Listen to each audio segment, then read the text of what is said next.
All right, as always, if you are watching this on YouTube, there should be timestamps in the description so you can jump around. We're going to be listening to some tracks and then getting into some games a little bit later. All right, why don't we get into some games? We have got, I believe, 8 subscriber replays to showcase today. Will they be good? Will they be bad? You never know. And that's the fun of a subscriber replay showcase. Actually, no, the fun of a subscriber replay showcase is those sleeper games where you don't recognize any of the people in it, and you go, I don't know if this is going to be any good, and then it turns into some bonkers crazy game, and it's super entertaining. And the risk we take is that sometimes we get bored, but that's okay. We will figure out what are the good games, what are the bad games, and do any of them crash? Because pretty much all of these games are from R16, so 1.02 plus, obviously, but R16 or R18. The current version of the patch is R19, so they're, a little older, and that sometimes means that there is like a subversion that I'm missing, and that'll cause the game to desync. So we'll find out. Are they good games? Are they bad games? Do they crash? Nobody knows, but let's jump into it so that we can find out. Welcome to End of the Line for a 2v2. Those of you who are familiar with Kane's Wrath, you might recognize this map, but I think many of you won't recognize this map. So let's kick it off in the North Plane as the blue-black hand. This is Nocturne. Their teammate as the orange GDI. This is Affluenza. Not influenza, but spelled like affluent. And they are maybe sick with affluence, and that is their disease of choice. Meanwhile, on the south side, as the Cyan Traveler 59, this is Crissaly. And rounding it out, another GDI player playing green. This is Hulk. Hulk representing in that green color, which is very appropriate, very on theme. Blackhand GDI versus GDI Traveler. And this is, I believe, an R16 game. It might be R18. But it's an R16 game, and this reads like classic powerhouse factions of Kane's Wrath.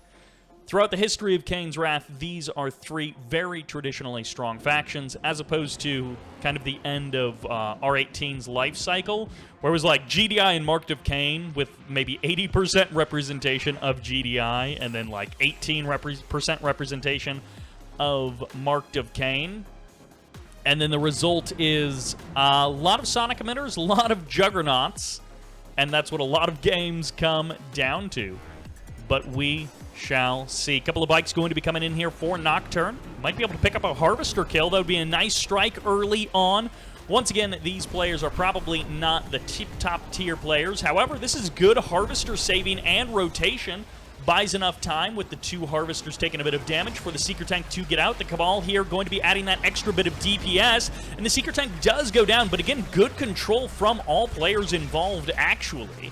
That was, like, quite reasonably handled. Pitbull in the middle of the map does get taken down, but it does trade out a bike for it. So overall, that was a pretty well-handled engagement. 3 bikes aren't really going to be getting a ton of work done early on unless your opponent is completely unprepared and also very bad. Right into the command post for Affluenza. So this is going to be potentially an airfield before expansion. And this could also be a kind of situation where one player moves the MCV. Nope, neither player are moving the MCV in this case. Meanwhile, on the south side of the map, Crissaly going to be setting up his own MCV into the middle of the map. It's going to be up to the GDI player as well. So both players from the south side taking the middle of the map immediately. And that's going to be putting the expansions of our northern team perhaps a bit behind the times.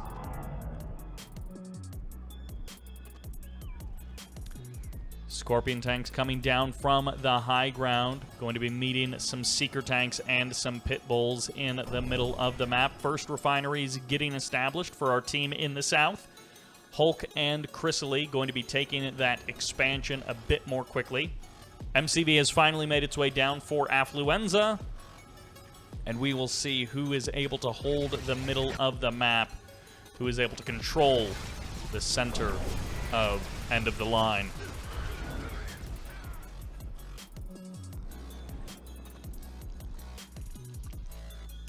Bit of action in the beginning, but the Orcas are here to bring us the action in the mid-game after a bit of a slow down. Everyone just setting up their expansions, going to be looking for opportunities, looking for places to strike.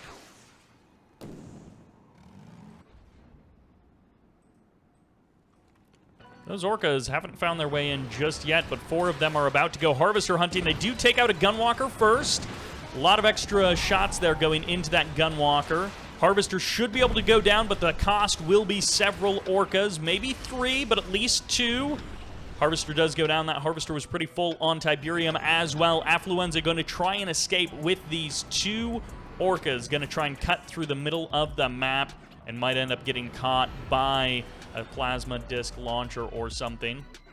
Nope, no base defenses were placed down in time, so that's going to be an escape for the Orcas. Trading 2 Orcas for a Harvester. Not exactly what you want, but it's something that you can live with. It's not the end of the world or anything. I think it's going to be more important as to who's able to actually harvest up safely the Tiberium in the middle of the map.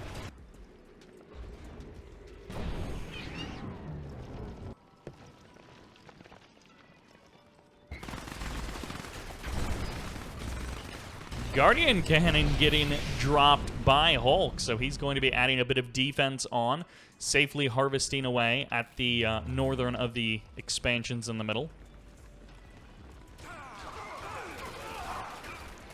Gunwalkers will cut down the scouting squads, and a couple of bikes going to be showing up once again for Nocturne. Maybe a scout for a... Does he have the chemical plant? Could be for the... Oh, he's got a Dancing Harvester, though. Bit unfortunate that the bug do strike. The bugs do strike sometimes where you least expect them. Orca Strike comes in. A couple of buggies are here. There's going to be the slow field from our Traveler player. Going to be slowing down all of these units. No Catalyst Missile just yet, but these Pitbulls, are they going to be enough to kill any serious numbers of Harvesters? 1 Harvester going down is nice, but if you could clean up all 3 Harvesters, that would be a significant benefit. Nice phase on the Harvesters.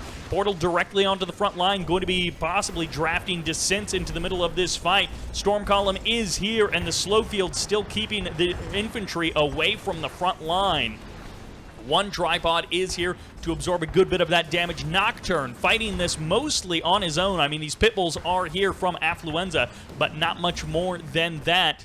Maybe his Orcas can swing in at some point. Nocturne moving the MCV even further forward. Will there be any Sonic Emitters or Obelisks to go along with this attack? Devastator Warship gets spawned into the battle. There's a Sonic Emitter coming in from Affluenza.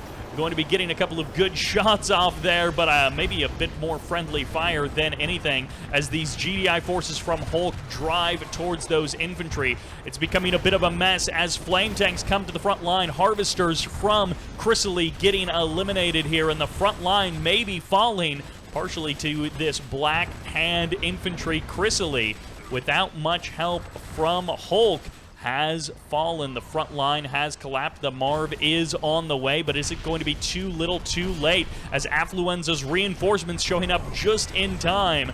There is still a Devastator warship pegging away at these buildings. It has survived for a moment, and these Predator tanks are going to take a while to chew through. Well, not with the help of the Orcas, as the Orcas break down that tripod nice and easy. The Tier 3 gets eliminated, and the railguns aren't going to be doing much good if the Orcas take out all of those Predators. Tier 3 goes down. Last couple of Predators are here. And it's up to the Watchtowers. 5 Watchtowers from Hulk to clear out this army. It looks like the Black Hand infantry have evaporated. They've slowed down significantly, and Firehawks may be bombing some things in the background. The frontline assault has worn thin, but some damage has been done. A lot of Harvesters have gone down, and Crissaly also lost his Tier 3, so the bounce back is going to be tough for our Traveler 59 player. The Marv might be enough to swing things back into the favor of the team on the south side, but the safe Tiberium harvesting is going to be under the control of the team on the north side. Nocturne and Affluenza are fighting these battles on Hulk and Crissaly's side of the map, so the Tiberium harvesting is just going strong for the team in the north. Cultists can be difficult to deal with. A couple of pit bulls still spare in the base of Crissaly, just looking for those targets.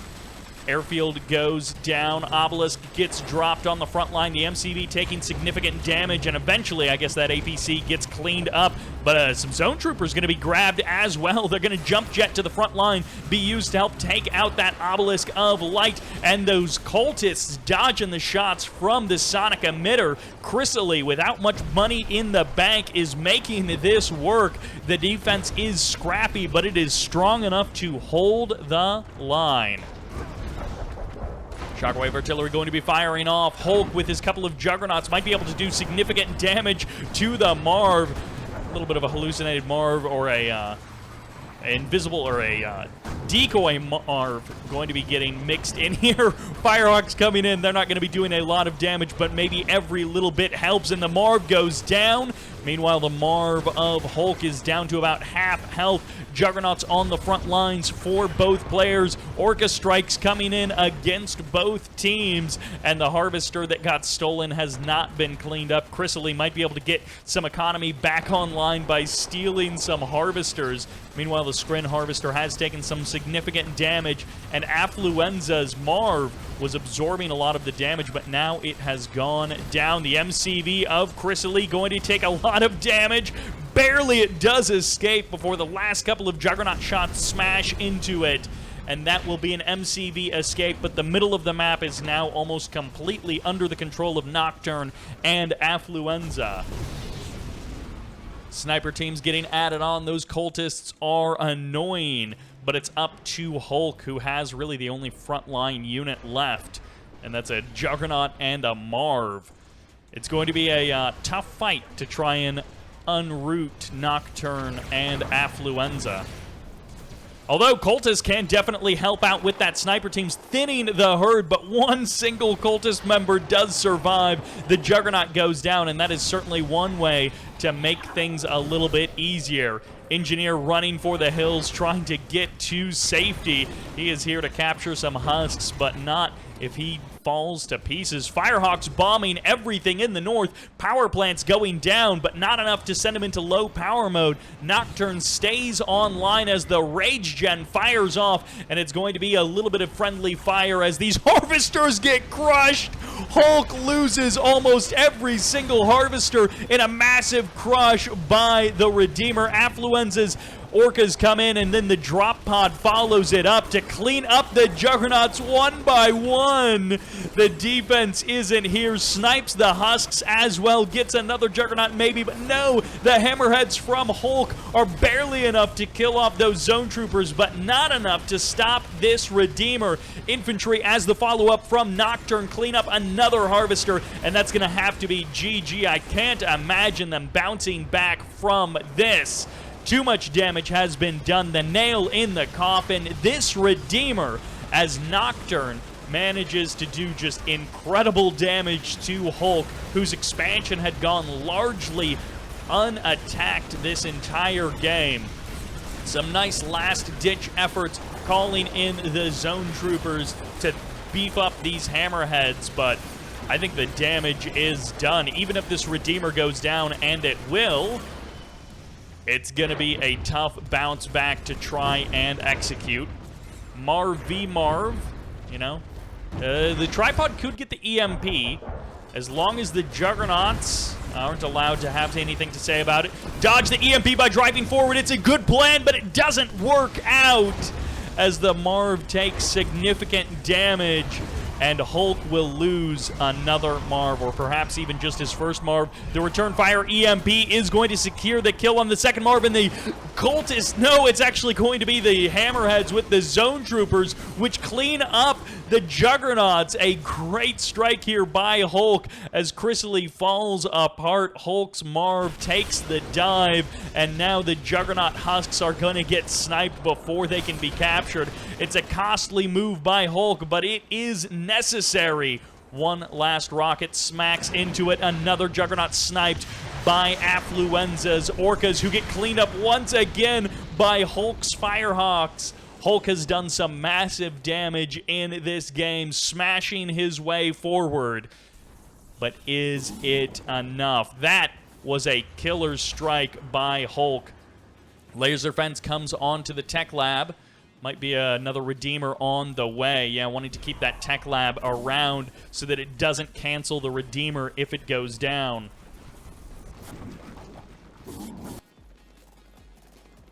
Not much cash left on the map. Affluenza from the north has a couple of harvesters in the northern expansion.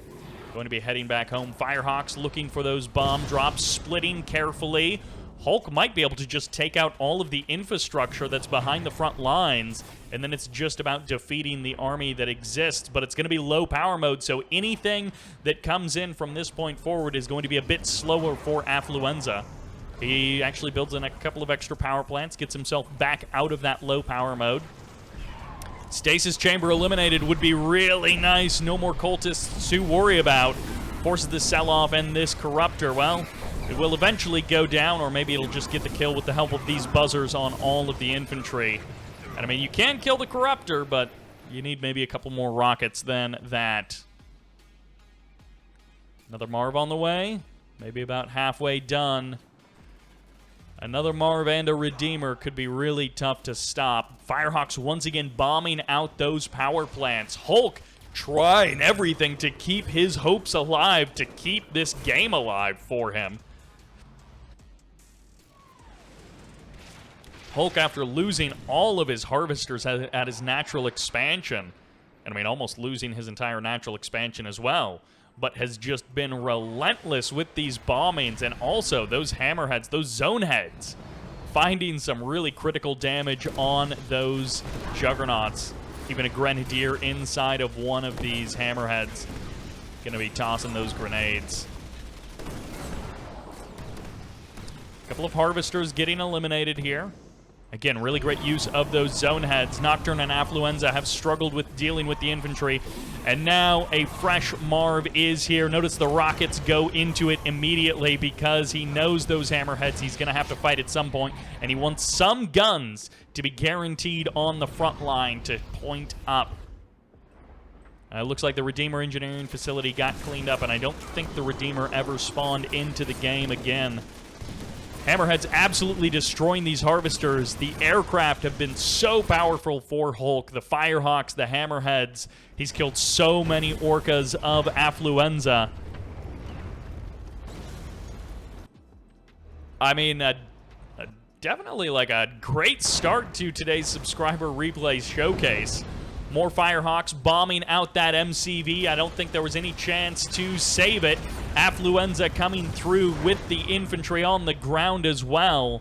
Nocturne and Affluenza getting bombed out by those Firehawks, but the Marv marches ever onward. Hulk and Crissaly have held on far longer than I expected, and maybe they will hold on a while more. Those two Hammerheads still getting some good value. War Factory goes down. Last two Husks could potentially be claimed. Annihilator Tripod trying to get the EMP on that Marv. Can he get it? It's too risky with the infantry there. He tries to turn around and run, but too much firepower. Corruptors commit to it, and that is a desperation move if we ever saw one. Couple of beacons going on up north. I don't know, maybe they were talking about we should have captured those spikes or something. By the way, big thanks to the folks who support the channel over on Patreon, such as Oz Media, Mediastorm, Deadly Shadow, Anoxic, Spud, Josh C, Admiral Akbar, TheArbiter, and Freddie I. Hammerhead's coming in once again. One more Hammerhead has been added into the mix. and those hammerheads are getting very low on health, but this Marv has ranked up once these harvesters, with nothing better to do, are trying to find some value as just absorbing shots. Nocturne sending in those harvesters, but he gets the hammerheads, and that's the real victory, I think. Unless there's some sneaky engineer cap play that's about to be executed by Hulk and Crissaly, that is going to have to be it. I guess if he gets a combat support airfield, although those may still be bugged in this version of the game, so that's the thing, is like, you need the airfield to refuel the Firehawks, but the combat support airfield would allow you to do that. You know, would allow him to stay in the game. Hulk has a couple of buildings back here. I don't think it's really going to be coming to a base race, though. Hulk and Crissaly, they have fought very well, but let's see how much damage Firehawks do. As you can see, they chip away, but it's not quite enough to swing the tide. Slingshot's going to be hunting down those Firehawks. Hulk doing an amazing amount of damage with those Firehawks over the course of the game. The NCV of Crissaly getting targeted down while this Marv presses on forward. And I think we're coming towards the end of this game. Hulk and Crissaly holding on much longer than I anticipated. The bounce back almost happened as Hulk mounted a heroic offensive in the late stages of the game. But even so, it is not meant to be. Wait a second. Okay, the Crissaly has been defeated. There we go. Hulk has been defeated as well. And, well, the comeback did not happen, but that's what happens sometimes. The game sort of goes as you expect it. There isn't necessarily always a sneaky comeback that's coming, but well played overall. I mean, was it like necessarily the highest level game ever? No, of course not. But to be honest, the best players in the world also have games that aren't the highest level ever. Nocturne and Affluenza. Not actually ahead on economy as much as I thought. I mean, they were ahead overall, but Hulk was actually the leader for a good portion of that game until he flatlined. I'm guessing that's where all of his harvesters got crushed, or maybe they got crushed a little bit later, but he got his economy severely cut down, and that will do it for game number 1. Thank you all for tuning in to the stream. We got, I think, 7 more replays. I'm glad the first one didn't crash because that was actually pretty darn action-packed, all things considered. And, well, we're going to be jumping into the next match. It's going to be a 1v1 Private Chaos, expecting to see the Engineer in the Marv. Yeah, that late in the game especially, you expect that Engineer to be in there just for the life preservation. But he did go for the rocket squads, which was, like, very telling, you know. They're cheap, and they also give you that anti-air ability. Lighthouse 9x9 says, OMG, we miss you. Are you talking to me? Because, like, I mean, there was, like, 10 days where I didn't post a video, but, like, I didn't go away for a long time. Well, actually, I did go away for a long time. This is basically the first set of games that I've casted in since, like, July? I guess I was casting some games in early August, but, like, mostly July. Because I've been traveling, I've been out of town, I've been doing other stuff, but I pre-recorded a whole bunch of videos, so I was releasing videos pretty regularly. So even though I wasn't casting videos for a good while, and recently in the last couple of weeks, it's definitely been lighter on videos, but I thought I did a reasonable job of hiding the fact that I was actually going to be basically not recording videos for like 6 weeks.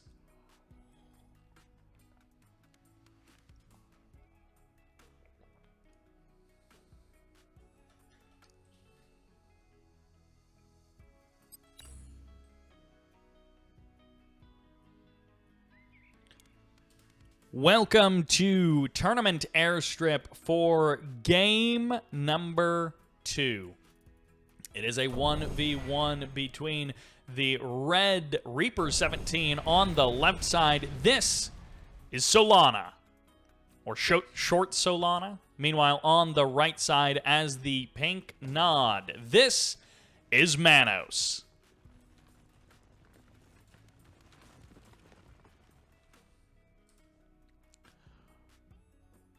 We go from a 2v2 that was pretty crazy into a straight-up 1v1.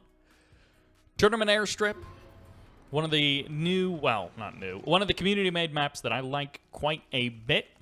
It feels like a very simple but good map design. It, in some ways, shares some similarities with Tournament Rift. You've got the north-south natural expansion setup, and then instead of a big contested field in the middle, you get two little fields, but it always drives the players together as the third field grows over time. And then as everyone is transitioning out of their natural expansion into their third, you always get these great battles that are centered around the southern part of the map. It always feels like there's lots of opportunity for comeback, and because you can fall back to your own third field, your opponent has to be really far ahead of you for them to really disrupt this third field, in which case they've probably already outplayed you.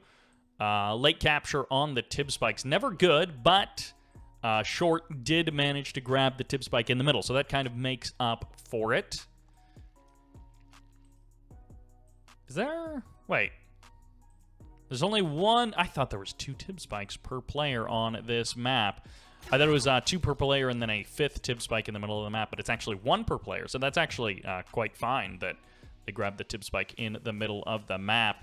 I was thinking they didn't grab either of their tib spikes. Ooh, bike's going to be coming in. You got the tib spike, but if you don't have bikes, it's not going to matter too much. Manos going to be getting an early kill on the Harvester. 4 bikes committed to the attack. No bikes will be paying the price, at least not just yet.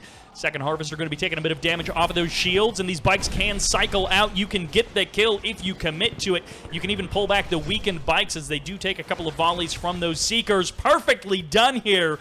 That was a really well-executed attack by Manos. Short was not ready for that. Possibly the extra 500 credits being spent getting those tib spikes was a bit of a distraction. Not necessarily the direct cash out, but, well, actually, the Disruptors in combination, Disintegrators in combination with the extra Engineer might have kind of messed up the opening a little bit. But either way, 2 Harvesters down. I mean, obviously, it's not GG, but, well, some players would. Any, players of a certain level would be like, oh, it's GG from here. And it's like, well, maybe. Obviously, 2 Harvester kills for free like that, especially when the bikes return to base and get all healed up. It's like 2 Harvester kills, it can be lights out, it can be GG, but, games always hinge on more than just that. I'm not sure how evenly matched these 2 players are. I think they're pretty evenly matched, but we'll find out. Maybe Manos is just going to slam Short into the floor again and again. Seekers in the middle of the map. Might be worth diving on that blue Tiberium Harvester. You're going to be trading out some bikes for it. You can kind of dodge... Oh, actually, he might be able to kill the Seekers and not lose anything. 1 Seeker down. 2nd Seeker only fires off a single disc, and now this Harvester is pretty easy to target down and avoid the descents. Well, 1 bike gets traded out. 3 Harvesters for 1 bike. A Nod player will take that any day of the week. And, well, yeah, this is a rough start. Great transition into the natural expansion. Good timing there. Shredder turret, maybe a little bit scared, or there was some distance running around the base that I missed. Either way, probably sell that Shredder turret off. Get yourself back online in the south here. No Harvester from our Nod player. Going to be making their way up top. Bike's going to be returning to base. A little bit battered and bruised, but overall... great opening. Really big disruption to short-solana. Manos, it is his game to lose. Many times games do hinge on more than just, like, who gets the first edge. Some top-level players, pro players will, say, like, oh, whoever, spend an extra $500 that you didn't need to, and it's game over. Lose 1 Harvester and it's game over. And it's like, sometimes, but oftentimes not. Seeker tanks are going to be looking to hit back. Manos should have no problem repelling this. I can't imagine that he loses anything to this. Yeah, well, okay. I should have said I can't imagine that he loses a Harvester to this. He does lose a couple of bikes, but that's not a big surprise. I'm happy to trade out 2 bikes for 4 Seeker tanks any day of the week.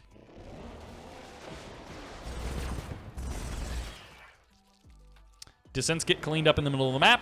Tib Spike could be taken back. 2 attack groups, Bike Buggy North, Bike Buggy South. So ordinarily, this kind of Bike Buggy attack wouldn't be too much of a problem. Wow, short-solana goes for the nerve center. Okay. I mean, he has rebuilt all of his harvesters up top. We can see that there is not much of an army besides that. He's gone Portal. He's gone Photon Cannon. And, of course, this is the trouble with having a split army like this is short-solana doesn't necessarily have the cash to defend well in both places. Drops the Lightning Spike down as well. Dev Tank is here. I think this is enough Bike Buggy to jump on the Dev Tank and destroy it. Second Dev Tank pops on out, but there is actually 2 more here. Not just 1. Harvester is going to get jumped on next. It's up to these bikes to clean up that Harvester quickly. They get the kill, and they can get out of there if they want. A Dev Tank and a Harvester are going to be trading a couple of shots against these remaining Harvesters as well. Might even get this Harvester. Insult to injury as the Harvester goes down. Last rockets smash into it, and, I mean, get out of there or trade against these Dev Tanks, but Devs go down. It is more and more and more in Manos' favor. Well played to Manos. Big thanks to the folks who support the channel over on Patreon. Always appreciated, never obligated. But people like Razorcrest, Lieutenant Victor, Blazin Ace, Fronsky, David B., Swordwer Edwer, Cameron S., Abalaba, Otteric C., Chris A., Mr. Calhoun, and Brett A. Big thanks to all those folks. Up to Tier 3. The Hope is alive. Radar jamming missile fires off there. Yikes, this is a rough spot. Wait, why is... No, Manos, no, what are you doing, you goofball? You goofball. Decent amount of defense is here. Going for the attack on the Tier 3. Bit of a curious choice with the buggies there. But, you know, gets the Harvesters with the bikes. So, at least 2 of the Harvesters. Third Harvester doesn't quite go down. Mechapeds are going to be the choice. 1 Refinery Mechapede. But honestly, Manos has done a really bad job. I did not even realize how bad of a job Manos did at progressing his economy. He was doing phenomenally in various aspects of this match, but he has 1 Refinery, 2 Harvesters. We're this late into the game. I don't know how he has so little economy. His economy is absolutely garbage for how well this game is going for him. Manos, I don't know if he's maybe just not quite... I feel like he's there on the execution. I think he just literally got distracted and maybe like got too excited and essentially let the rest of his build slip because he was doing so well with this bike buggy stuff. But I just assumed that his natural expansion had progressed normally, and it had not. I mean, he's still way, way ahead of short-solana, but, like, he did not use it to get further ahead, and he's kind of let short-solana... the gap is nowhere near as big as it should be between Manos and short-solana. So it's still definitely Manos' game to lose. Radar jamming missile fires off again. Tib Spike should have been taken care of, either captured with an engineer or destroyed, either one, but giving that advantage to short-solana, 2 Tib Spikes versus 1, no reason for that. Dev Tanks, these could get jumped on. I don't think he knows about the tripods, and the tripod could come to rescue, but Manos could have jumped on those Dev Tanks and cleaned them up if he wanted to. 2 refineries, 5 harvesters, now at the natural expansion. It took him 5-6 extra minutes to get there. Jumps on the Dev Tanks now. Unfortunately for Manos, this fully charged up Reaper tripod does not engage. So obviously that engagement would have gone a lot better for short-solana if all of his forces had been together at the time. But the Lightning Spike and the 2 tripods may actually be enough to hold this off. Mechapede's going to be joining in. These are Shard Mechas. They do that damage extremely quickly if they can get up close and personal. And also if there is a man-spam transition, which I don't think there is going to be, the Shard Mechas will do quite good against that. Maybe not so great against the buildings, but, you know. Tibcore does finish up for our Nod player. 1 Mechapede goes down. Actually, no. He still has all 3 Mechapedes. I think he just lost a ton of segments. I don't think he had 4 Mechapedes. And an Eradicator Hexapod manages to sneak on out. This is where it feels like this game should have been over 5 minutes ago. But short-solana has worked his way into a position, not a great position, but has worked his way into having a shot at the late stages of the game. It's still going to be avatars, bunch of rocket squads. Honestly, not that many avatars. It's not a line of 12 avatars. It's 4 avatars. And Manos, you know, he's got EMPs, but I don't know if he has the upgrade for Raider Buggies. It's not like he's Marked of Kane and he can just draft out a couple of Awakened squads. 2 tripods going to be going down. Avatars able to eat them up. Would have been nice to have the Eradicator Hexapod in that fight as well, maybe even leading the fight, so the Eradicator Hexapod is absorbing the damage and the tripods aren't just fighting like 4 against 2, but either way, Raider Buggies are here. They've got EMP as well. Let's see how it goes. 1 EMP fires off, locks down that Eradicator Hexapod. Mechabeats do manage to escape 4 now. 1 avatar is down. Eradicator Hexapod should be able to come back online. Nope, 2 fresh Raider Buggies going to be showing up. 1 sent in. EMP fires off, but it does not land. Second one locks it down, and now it's going to be up to the infantry to do that damage that they are so good at. Eradicator Hexapod is going to get phased. short-solana will be able to save it, but he won't be able to do much with it. On top of that, the expansion is getting established, and it's going to be up to the descents to shut down these avatars. And if the avatars are not stomping on these descents, they may actually just go down to the descents. Splitting the damage across the 2 avatars will allow them to get a couple of extra shots off. Phase should be wearing off relatively soon for this Eradicator Hexapod, and this Nod army is continuing to just overwhelm everything Skrin in the north. Both of the avatars going down here, and or one of them walking away.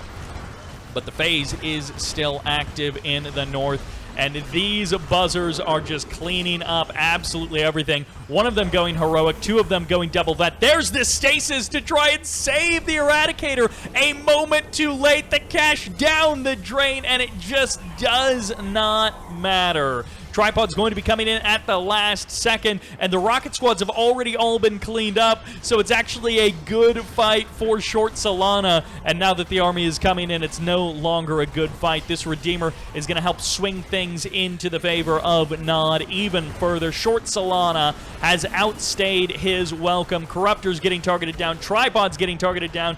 The GG gets called, and that is going to do it for game number 2.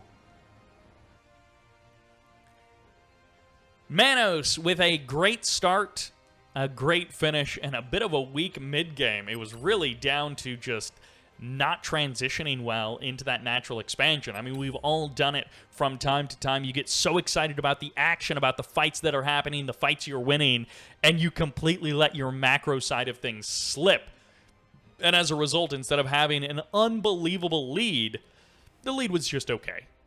And that'll do it for game number 2.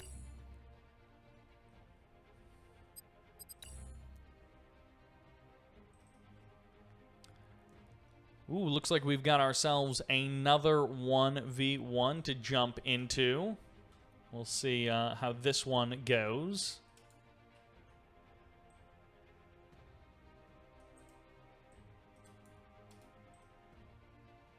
Private Chaos, nice map. Yeah, that was a nice map. I do enjoy that one.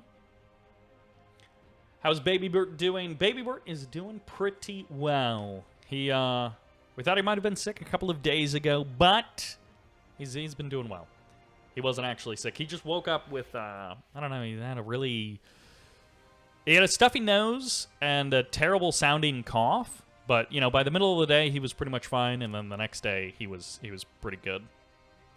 He woke up like 6:30, 6 a.m., something like that, and he was coughing terribly, and we went in there, and we gave him some water, and he went back to sleep, and then when he woke up, an hour and a half later, he was like, my mouth feels better.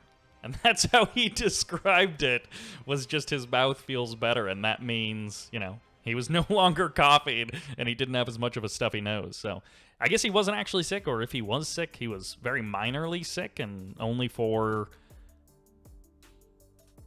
12 hours, 6 hours? Because, you know, like halfway through the day, he was pretty much fine. Hey, Cybert, seeing you a lot on YouTube. First time catching a stream. Glad I subbed. These games are always so hype. Well, as I always say, catching me on Twitch is actually not an easy thing to do purely because I don't stream very much. I always have aspirations of streaming more. For example, these replays, I had them all marked, I think, as July. I was going to do this stream in July. It is September 21st, and I am just now getting to it, so I'm behind in many ways with doing this kind of stuff, so it's really difficult to catch a stream because I don't stream very much. But thank you for tuning in. Glad you guys are able to catch this. Of course, the VOD will be up on YouTube. I'll have timestamps up on that, and it'll be interpolated up to 60 frames per second, so it'll be a little bit better viewing experience over there. But you guys get to join in the fun.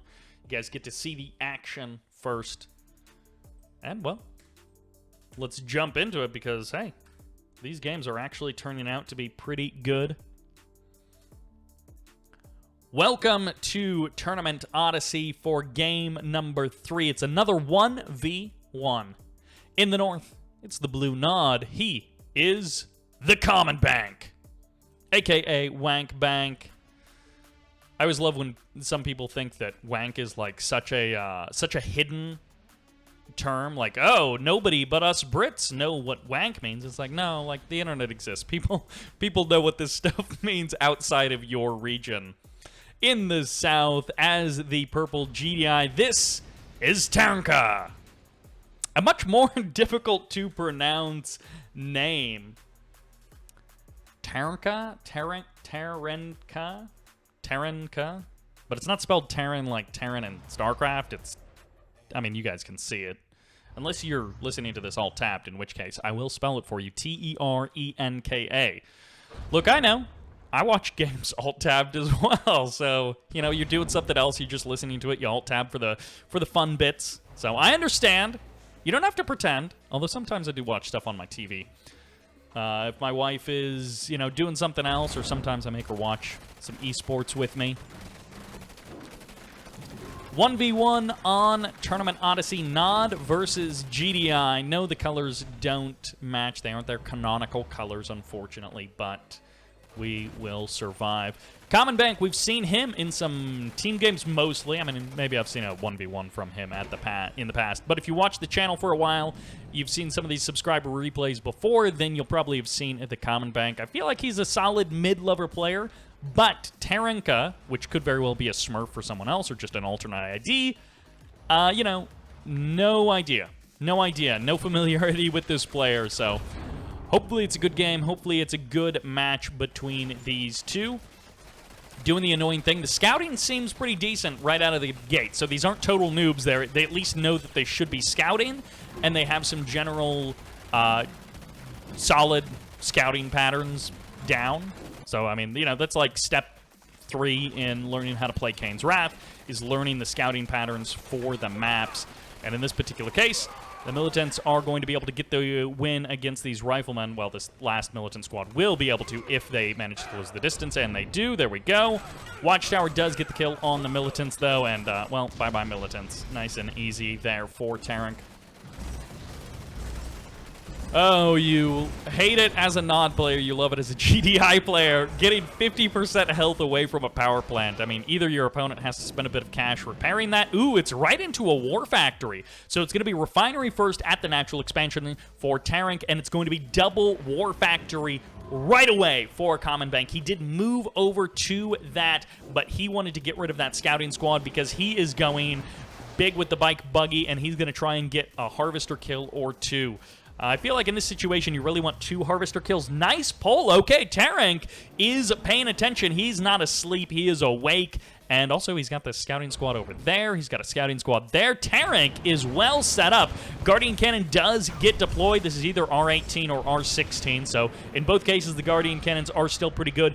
And look at this CommonBank bleeding bikes before he ever gets a good volley off against these harvesters. But he has finally outrun the defense of Terenka, and he's going to be able to find one harvester. It was not pulled soon enough, but it is going to be a trade. It is not a free kill. Actually, this buggy might be the only thing going down from that last little engagement. The bikes are going to be able to escape. A couple of Scorpion tanks making their way into the middle of the map, and they may actually get eaten up. This is a decent number of pit bulls, but the bike's going to be attacking as well, and now 2 extra Scorpion tanks, so this is suicide. These pit bulls should have been turned around. They get overwhelmed, they get destroyed, and it's just trading health bars for units. That's cash down the drain for Terenka. And it's just a delay on the army, or a softening up of the army for CommonBank. He's going to be following this up with a double refinery, so he is not skipping on the refineries. He is thin on the harvesters. He has not upped his harvester numbers, and he also hasn't transferred them over just yet, so he's keeping them on the main base, probably going to transfer 4 out of 5 in a big group in a moment. Radar jamming missile fires off. And CommonBank, I feel like, is pretty well set up. The trades may be coming out even, trading a harvester, but then also getting those pit bulls, and then losing a couple of bikes and buggies in the interim. Another harvester goes down. CommonBank, I feel like, starting to edge out a bit of victory, forcing his opponent to spend all of this cash on Guardian Cannons, which do nothing to end the game. They only slow down your opponent's attacks. Harvesters are going to be getting transferred away. They are reverse moving, so nicely done there by Terenka, but this is too many Scorpion tanks. It's going to be up to the Hammerhead, up to the infantry to thin out these Scorpion tank numbers. They're running an evasion pattern right now, just trying to get away from those rockets. And I mean, normally it's the Predator tanks against the rockets of the non-player, but in this case, they're going to try and trade out against the airfield. The airfield might survive here. No repair. No, it's going to be a sell-off. As goodbye airfield. Rocket squads will be able to clean up these Scorpions, and no crushes. So nicely done there by Terenka. Fortunately for him, rather, no crushes on the infantry. And things are, I don't know, evening out. Terenka has definitely taken all of the damage in this game, but he got the kill on that force of Scorpion tanks. Not letting them return home is nice, but is he going to be ready to stop this Flame tank? Flame tank going for the tier 3 could be a real problem. Another radar jamming missile firing off. Having a lot of those. Okay, this is great. Terenka setting up that scout earlier on in this match. Gets the early warning on that flame tank. It's up to him to be paying attention, but he does chase it down with a hammerhead. No AP ammo, no rocket, no rifle inside of that hammerhead, so it's going to be a long, slow burn on that, but it's going to be catching an MCV as it walks out of that war factory, but he goes for the war factory. Flame tanks do actually take a long time to kill an MCV, as it is a unit. And not when it's a building. Actually, it might be better. Well, Sonic Emitter is going to get a good blast off here, and that's going to be 2 dead flame tanks. Nicely done. Hammerhead chasing down this 3rd flame tank, and actually Hammerheads do pretty decent damage. He still doesn't have AP ammo, so even without, I guess when you're following behind, that might actually count as hitting the rear armor. Venoms from CommonBank sweeping up these rocket squads, getting their laser capacitors just in time to finish off those rockets, and 1 rifleman does remain, and that's going to be not much good for Terenka. Losing that infantry army as he transitions into his Marv, sells off the Reclamator hub immediately, jumps inside. MCV survives, War Factory and Refinery do not, but having the double MCV is really nice for Terenka, so he's going to be pretty happy overall with how that worked out. I love that the Zone Trooper jump jetted over there, but like the Marv was already moving back, so it doesn't really save much time, but it looks neat. And MCV going to be taking a bit of damage. Radar jamming missile firing off once again, and actually might be able to get a harvester kill here. No anti-air turrets and no anti-air at all, it seems, as these Venoms are going to be flying right into a trap. Supersonic airstrike perfectly placed there by Terenka, and that is going to be some cash down the drain, but overall, that was actually like pretty good. And the mine drop on top of the MCV! Oh, the bank! Cash money as he makes a deposit and he gets the kill on the MCV. That was perfectly done. The battle of the one-clicks. The battle of the support powers. Killing an MCV is definitely a lot better than killing a couple of Venoms. Avatar is going to be moving out. CommonBank is taking a 3rd. He denies the 3rd from his opponent. Mines still getting some value here. Oh my gosh, that Harvester's so low on health. Going to be forced off the line. War Factory gets re-established there. And rebuild is the name of the game for Terenka. Taking a lot of damage. and having to re-establish both his main base and his natural. Hammerhead chasing, or Venom's chasing down this Hammerhead. Ooh. Harvester has been mostly healed up, so that's good. CommonBank is ready to go for the late game, and it's going to be a Redeemer versus a Marv. 2 avatars are here as well, but one gets deleted. And hey, guess what about Rage Gen? It doesn't really matter if they've already been given an attack command. And in this particular case, that Marv had already been given an attack command. I don't think the Marv escapes from here, but hey, he got a couple of avatars, and it would have been nice if he had been able to escape. Kind of makes the avatars not really worth it. But we'll see. Maybe he's able to save this Marv somehow. 2 more avatars going to be coming in. Terenka says, "Save me, Marv! Save me!" And the Marv is like, "Can I have any kind of support at all?" And he says, "No! Go and win the game by yourself." How? Not my problem. Not my problem at all. MCV getting targeted down. This is a 3rd MCV, so this is a rebuild. Not a original, not a first build. This guy over here, he didn't remove this MCV. He's sending out this other one. All right, CommonBank seems like he is making the final march to his opponent. Sonic Emitter and Guardian Cannon from much earlier in the game. Never sold them off. You know, can be something said for committing to your decisions. On the other hand, I don't know how much good this is really going to be doing him. Avatars taking damage is nice, but of course the Redeemer taking damage doesn't mean very much. Got the double engineer inside of it. Survivability of that Redeemer is actually pretty good. Mammoth tanks are here. What's the chance of railguns? It's pretty good. Vanilla GDI, ooh, going to war before the railguns already, but it's going to be a double sonic emitter, and these mammoth tanks are going to be turning their guns on each other. CommonBank is going to be tearing apart this GDI army. Purple looks cool when it blows up, he says, and I want to see it go up in flames, he says. War Factory sells off, but it's going to be the Shockwave Artillery as the strike back. The RNG is good. 3 avatars and a Redeemer, but what's here to kill them? You spent the money on the Shockwave Artillery. Now, what are you going to do about it? Not much at all is the answer. Big thanks to the folks who support the channel over on Patreon. No, actually, there's another Marv! Oh, he's brought another Marv! I completely missed that. I can't believe he got another Marv out in time. It's taken a ton of damage. If he could burn through a couple of these avatars, he would take a bit less damage. Stand a bit of a chance as he's going to be targeting down this Redeemer. Mammoth Tank goes down, but the Redeemer should fall. Blast from the Sonic Emitter, and last couple of strikes from this Marv. It's going to be a trade, an epic for an epic, and there's nothing to stop these Venoms. The anti-air is weak with this one as the Sonic Emitter will go down. The Marv will go down.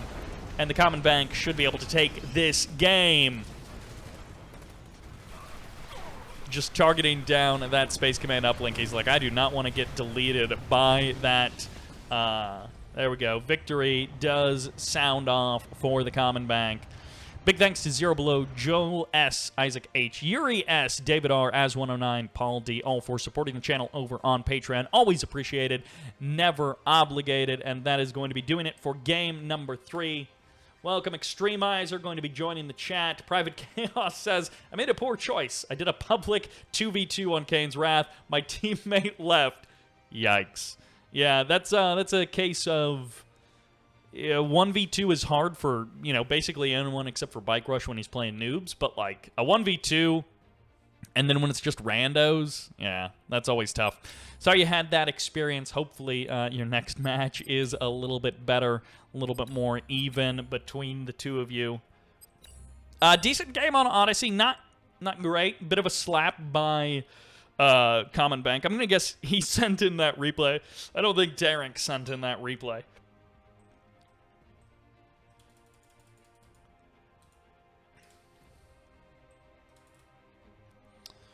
Ooh, we got ourselves another one of these 1v1s. People sending in the 1v1s. Always nice to have some 1v1s in the subscriber replay showcase so that it's not all like 50-minute long 3v3s or whatever. It's nice to have some 1v1s, some normal games. Extremizer, what is this noob game? Well, you know, it's a subscriber replay showcase. CommonBank did a good job in that. And honestly, it was just a solid game from the two of them. Like, it's not some amazing match, but they both played well, and it seems like they were both sort of playing at their skill level, so good match overall. On it, Onyx Kitsune says, what's up? What is up, Onyx?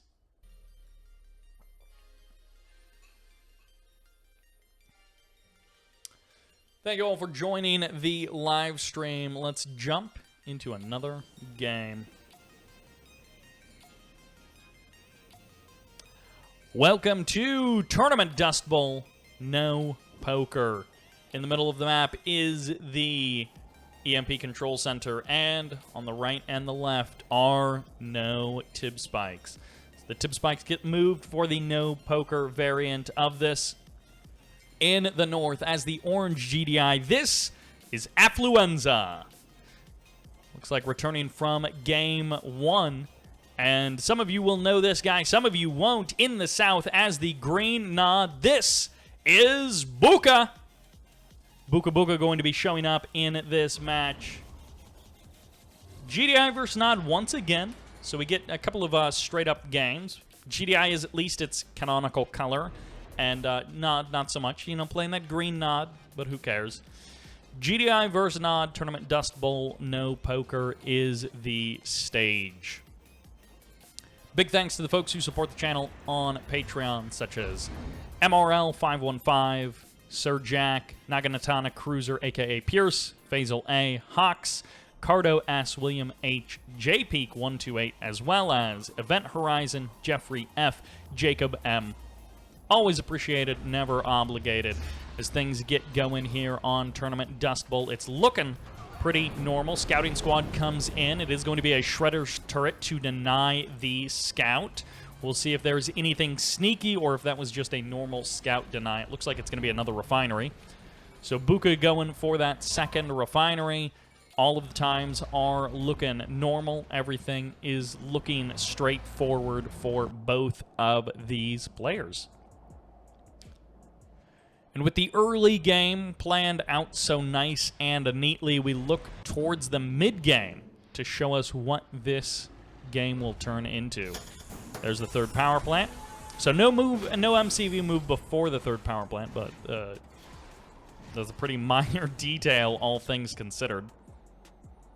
I don't think anyone's really too worried about that MCV move before.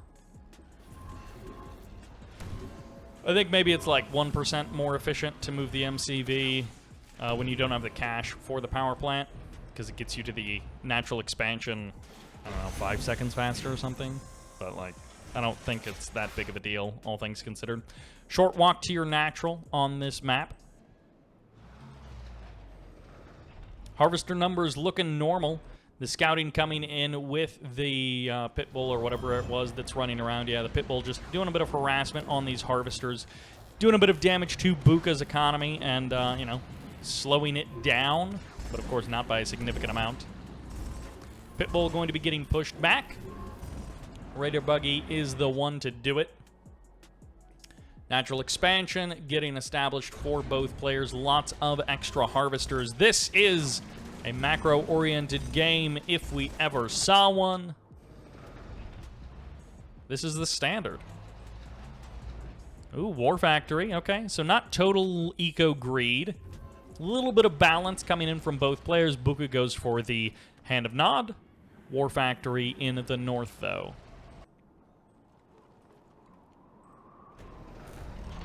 Pitbulls return to base. Get a little bit of repair. Are we going to be seeing... I think that's another refinery. I don't think it's a command post. But War Factory into command post could be interesting. There we go. Right on cue. These guys macroing in sync. Just matching up as closely as they can between the two factions.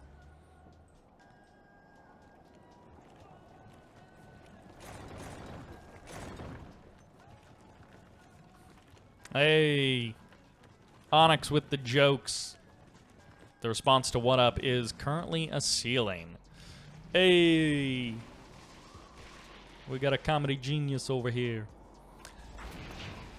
We've all done it. We've all said those jokes before.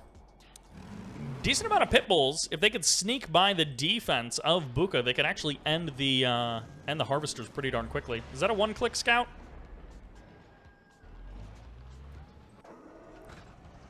I guess not, because he doesn't have tier 3. That buggy just coming in there is a bit of a confirmation. I thought it was a bit of a one-click scout. I thought he'd gone fast clicks, but he hasn't. He's gone Operations Center into Air Tower. He's got those Venoms pumping out. Dozer Blades coming in for the Scorpions as well. And it's big Pitbull energy from Affluenza. AP Ammo is about to finish up. MCV on the move to the third base. And, well, the Venom does go down. It's mass Pitbull, so yeah, the Venom's going to go down. MCV move to the third is maybe a little bit slower for Booka, who gets his tier 3 and might actually be going for the Tib Catalyst missile now. Gonna get that chemical plant perhaps before the third.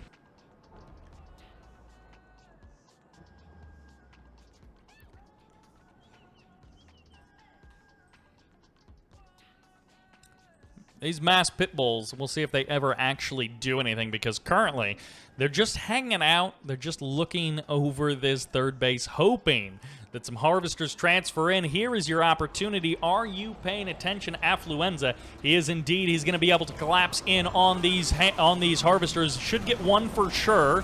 2 and 3 are a little bit more up for grabs. Booka does not pull all the way back, and the Pitbulls do commit into the attack. That's going to be 3 harvesters. Nicely done. Escapes away. Only one Pitbull gets caught a little bit by the movement bug there and sent the wrong way.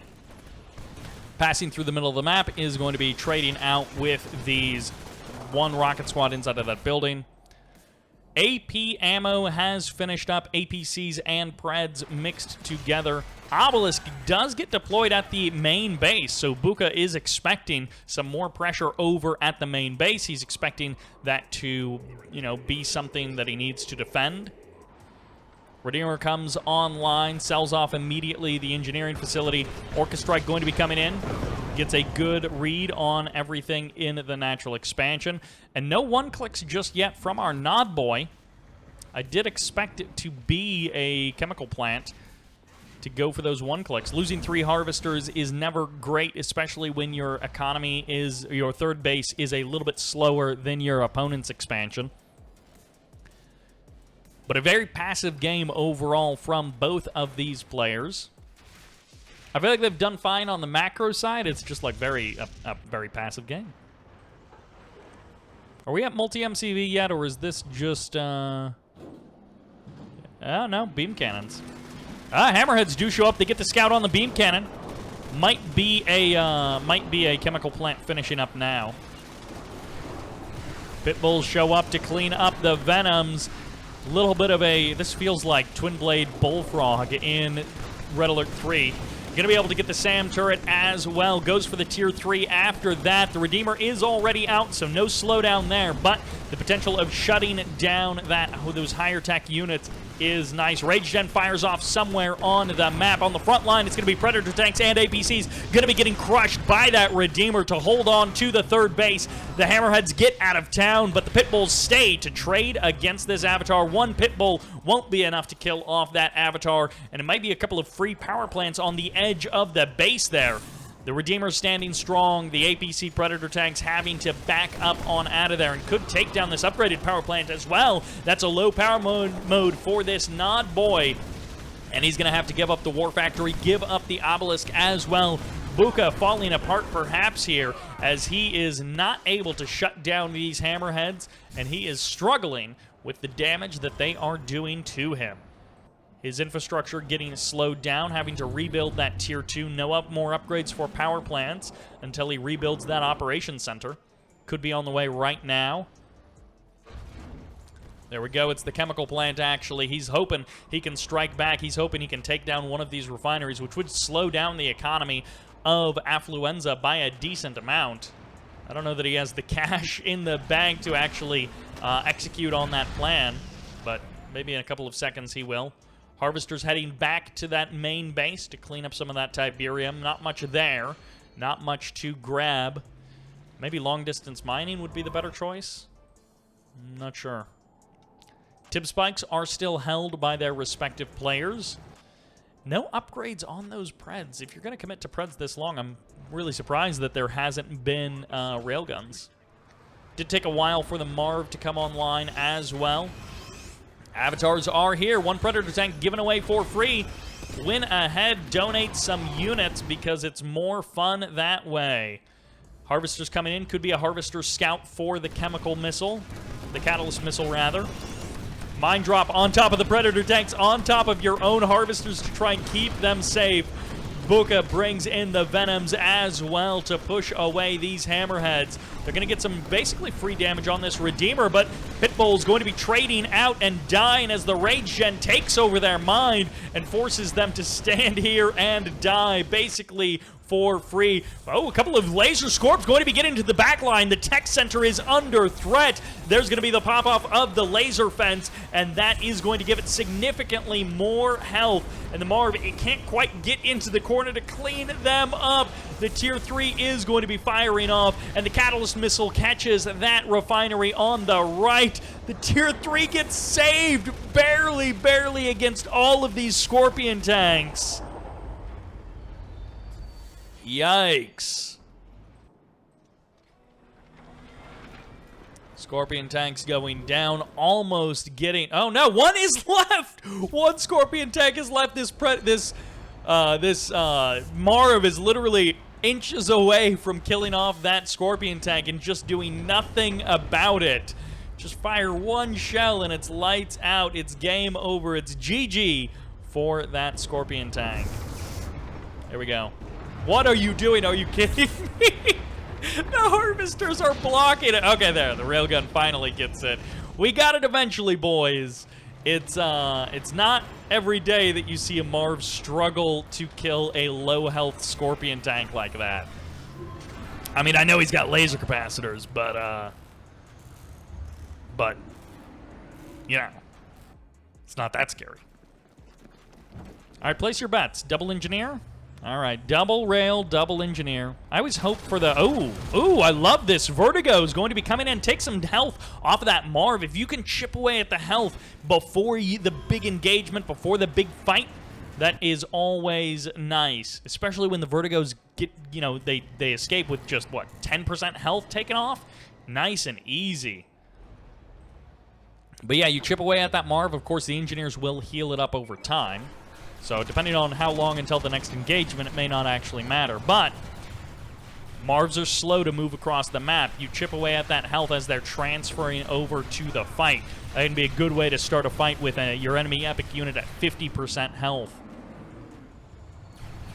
Venoms are here. They catch not much of anything so far. I mean, they killed that Pitbull. But other than that, they took some health off of a power plant. And it's just not the hope that you want. But the Conyard gets caught. Booka not paying attention because he's trying to control his Venoms elsewhere, and he's going to be losing the Conyard. Yeah, what are you going to do, crash into the Hammerheads with your Avatar? No such luck. He is going to be able to kill that Rifleman squad, though, so there is that. Vertigo Bombers continuing to do a bit of damage to that Marv. And I assume this barracks... Oh, no, the Engineer is there.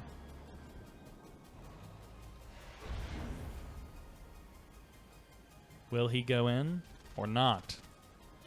Vertigo Bomber's taking another shot at that Marv. Almost going down. Takes a lot of damage. That Tungsten Shell is a good upgrade for sure. Tech Center. Slowly regenning health, perhaps. All right, Redeemer is out on its own. This is normally a bad idea, but maybe Booka has a plan for this. It is not a decoy Redeemer. This Redeemer, I mean, it's going to take a while for these Hammerheads to take it down. EMP grenades are here, so they are going to be able to lock down this Marv, and that's actually 5 EMP Grenadier squads. So Venoms are going to be showing up. There are Pitbulls here to thin out the Venoms, but maybe it's too many Venoms. Maybe they'll clean up the Hammerheads fast enough, but tungsten shells get added into the mix, and that is no problem for tungsten shells. EMP does not chain, but I think there's one more. No, that one completely whiffs. There's the EMP, locking down that Redeemer once again. Cleans it up nicely. And, well, that is going to be a dead Redeemer eventually.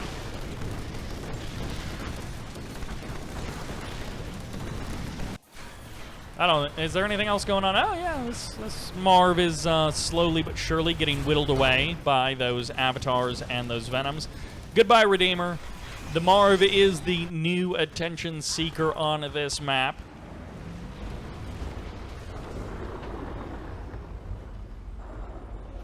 If I was just recording this, this is the point where I would exit out of the replay.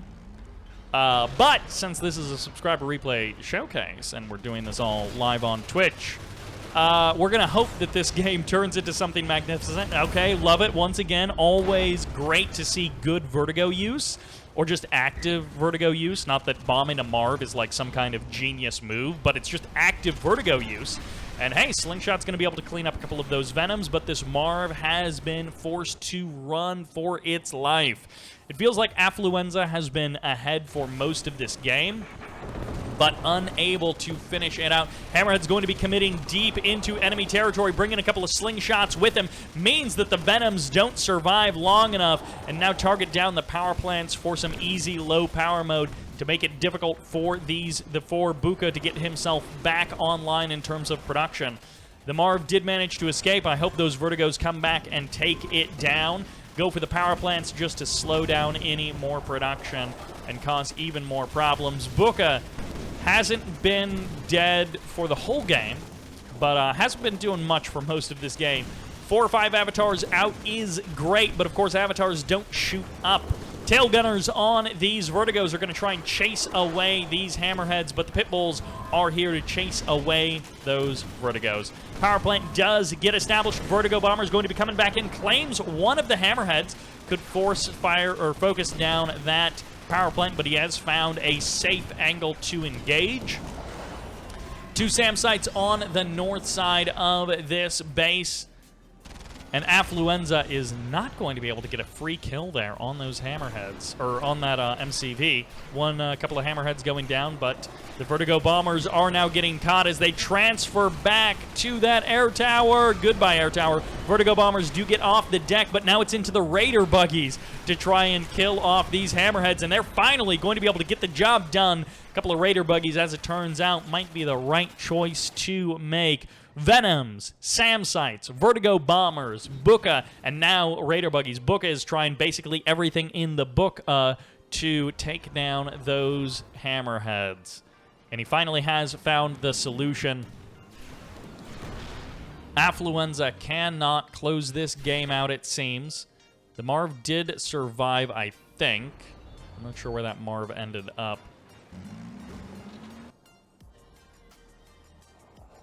Maybe the Marv did go down? It would feel kind of crazy if he lost the Marv. Air tower gets reestablished.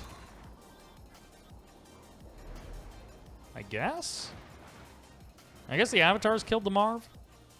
Oh well. Booka has taken a lot of damage, but he's not done yet. Avatars in the north. If he deals with these Hammerheads, well, honestly, 4 Hammerheads are going to take a while to kill all of the avatars, but the Tungsten Shell has completely negated all Venoms. And so Booka has transitioned into a different amount of anti-air. Mortars on the Pitbulls, helping them to kill off these buildings a bit more swiftly. Doing a bit of that damage to the Scorpion tanks as well. Man, if mortars didn't random fire, if mortars were actually like a precise attack, that would actually be just such a crazy amount of damage. I mean, against buildings, that's pretty easy to hit the buildings, so even with the randomization in the fire, it's pretty easy. Commando coming in here. Can he end the life of these avatars? That's what we're looking for. The MCV, either one gets the MCV before he goes down. And yes, that is a fully heroic Raider buggy. That guy's got like an avatar arm strapped to the top of his building. To the top of his buggy. as that MCV going down, and finally a tip spike is going to be struck down. It is a bit of a gentleman's agreement sometimes, it feels like, with these tip spikes, just players happy not to kill them off. They both sort of just don't do anything to kill off the opponent's tip spikes, and they both get to keep their tip spikes, so it's usually pretty nice. There, finally it goes down. Marv is rebuilding. Zone Troopers are here. Is it going to be 2 Zone Troopers, 2 Engineers? Could very well be. Low on cash is Affluenza. I mean, no big surprise. Oh, the Engineer from the Tech Center repair, and oh, those buggies trying to come in to kill, to get basically some free kills against units. And actually, they're going to get basically a free kill against a Hammerhead there. I mean, you tried to engage once, it didn't really work out. You think it's going to work out better the second time. With this many buggies, with laser capacitors, with one of them being heroic, they actually do a decent amount of damage to an MCV. Obviously, it's not an ideal MCV killing force, but it's a healthy amount of damage. No watchtowers, no sonic emitters, no response really at all from Affluenza. Buggies commit to the attack, get kill on 2 Engineers, 3 Engineers. Over time, 1,500 credits down the drain, but the Zone Troopers do manage to survive. They jump inside of that Marv. Airfield is still cranking out those repairs, and it looks like the MCV is going to survive. All right. Now, between the Hammerheads and the Marv, I feel like Affluenza has the force that he's been looking for this whole time. Booka and Affluenza perhaps floundering about a little bit in this game, but I feel like they've sort of found their footing now. It's Raider Buggy, Scorpion, Avatar versus Hammerhead, Marv. And I mean, hey, these guys are actually doing a fair job. Like, now that they're in this situation, they're both doing a fair job of making the right decision, trying to split up this GDI army, knowing that it's slow to, that the Marv is slow to respond to anywhere on the map. Hitting wherever the Marv isn't is a good idea.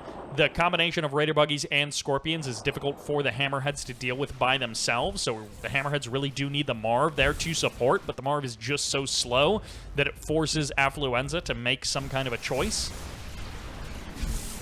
Power plant getting targeted down, War Factory getting targeted down, Airfield getting eliminated as well eventually, maybe? All right, they're going to commit back into the attack, and I guess he's just decided to meet in the middle of the map because that's where the MCV of Booka is.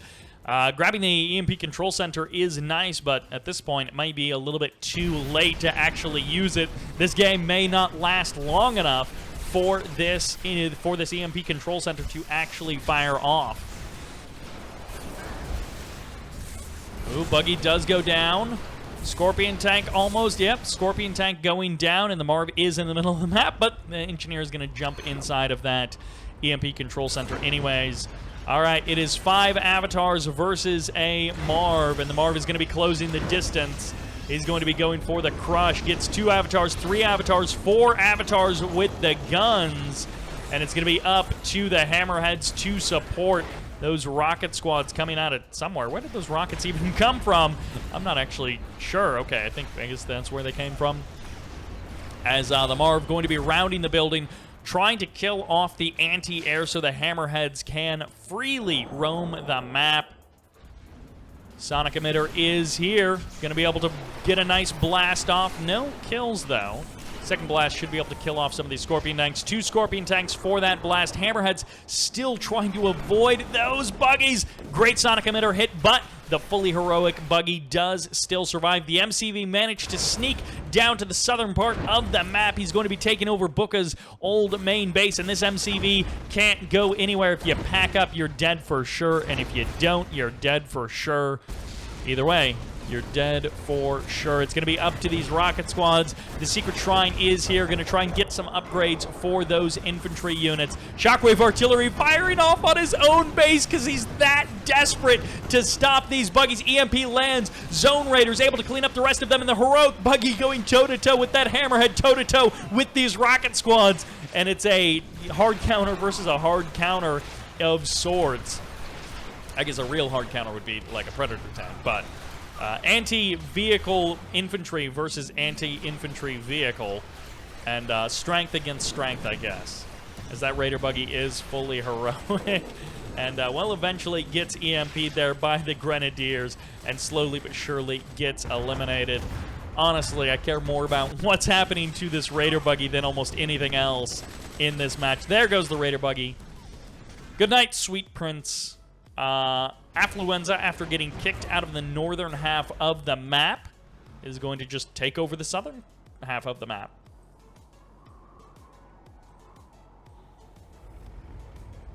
Are these guys deliberately extending the length of this game? Okay, no, I guess the avatar is the reason he turned around. I didn't realize the avatar was there.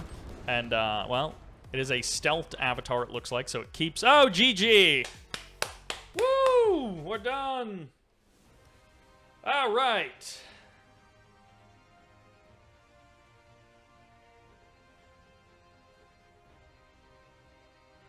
Okay. We did it. I think I need to take a nap after that one.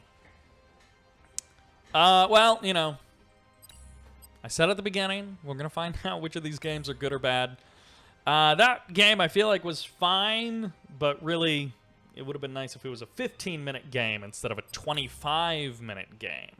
Because having a 25-minute game is a lot less fun than that kind of action in a 15-minute game. So, but, you know, we'll see. And we're actually, well, we're going to be staying on that map for another game. Carving through these... Ooh. Carving through these replays. It's TJ joining the chat as well.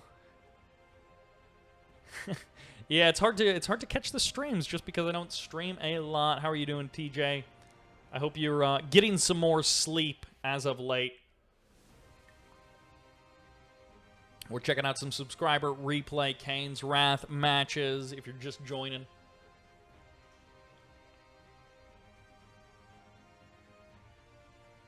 Yeah, if you guys don't know, It's TJ posts his own Command & Conquer stuff. It's pretty entertaining. Although, have you been posting much? I haven't been around recently, so I don't know the answer to that question. Let's see. Okay, 1 day ago. Okay, yeah. What? What are you playing? Rejuvenation mod. Huh. I have not heard of that. Is that good? That's just your most recent video. Okay, I guess you've been posting more videos than I have. But, yeah, Rejuvenation mod. How is that, TJ?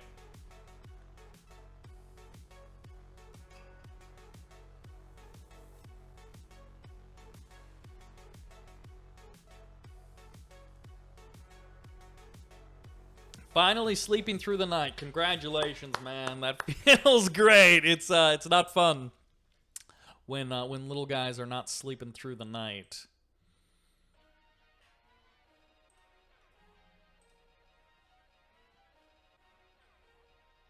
Is it so nutty that it's not? How nutty is it? Because, like, I don't know, Gen Evo is kind of nutty, but, like, is it more nutty than that? Is it Coronum nutty, or is it, you know, on a scale of Red Alert 3 to Red Alert 3 Corona, you know, how nutty is it?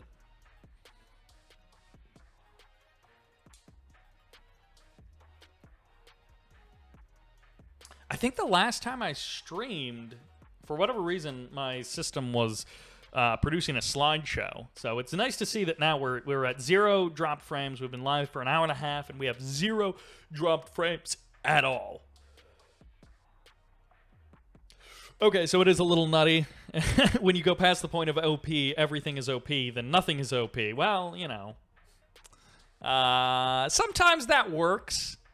I understand why people say that, like, as a philosophy for game design, but, like, it's not a fix-all. So, maybe it works, maybe it doesn't. All right, let's jump into another match.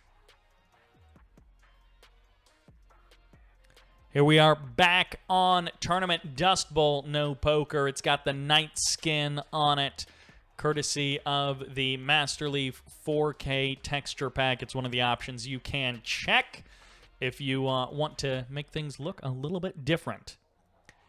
In the north as the green GDI, this is Stuffies. Whoa! The extra zoom is really something there. Anyways, in the south, as the yellow black hand, this is Killfactor. Now, if I remember correctly, I think these guys may have played in the... Did they play in the Holdout Challenge? I think one of them did and one of them didn't. I think these two guys are friends, and they were emailing me because one of them had to drop out, and then... I'm not sure. I don't remember. But at any rate, these two guys, I think, are good buddies. We'll see if they are good Kane's Wrath players or if they are just evenly matched. And, you know, we get an even match even if they aren't the absolute best. And, hey, even the best sometimes forget to send their engineer into a tip spike. We've seen top players forget that, too. So it's not just you, Killfactor. Other people do mess that up as well. Is there a guy inside of the harvesters? I guess they just make it a complete skybox reflection, which since this is actually like a dim, cloudy, the skybox does not actually match. I just realized. Not that you would ever know this in a normal situation, but like the skybox that's reflected in the windshield of that harvester is technically not correct based on what we're seeing in the map, based on the map lighting. It's a, you know, like fairly overcast kind of look. You got those clouds moving across across the sky, but across the ground as we see it. All right, GDI versus Blackhand. We've had 2 or 3 GDI versus Nods kind of in a row, and now we have a GDI versus Blackhand, and, you know, same but different. Obviously, no stealth for Blackhand. We'll see if the advanced flame weapons really play much of a role in this case. Killfactor does eventually get his tip spike, which is always nice.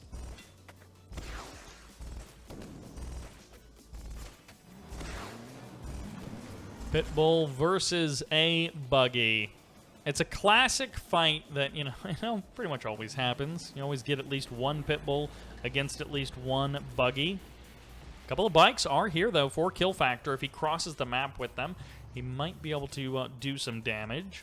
We'll see. For now, both players happy to play a little bit defensive, a little bit passive, and let this game progress into its natural mid-game state. Double scout with these foxholes and these riflemen. Could potentially send both riflemen into one foxhole and double up on these power plants. Bike's going to be committing to the attack. Watchtowers are here. Double watchtower to clean up these bikes. And Harvester gets juked around the building. Nice control there by Stuffies. It's easy to stuff that up and lose the Harvester. 3 watchtowers is a bit more of a commitment than you would normally want versus 3 bikes. But when your pit bulls are clearly off somewhere else doing something else, 3 watchtowers is fine.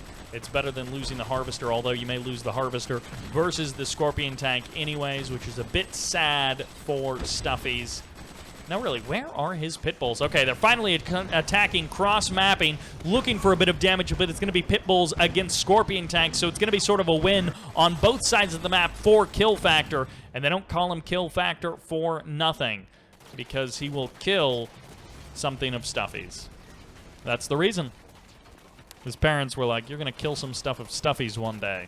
And that's why we're going to name you Killfactor. It's his legal name. You didn't know that, but legally, he is Mr. Killfactor.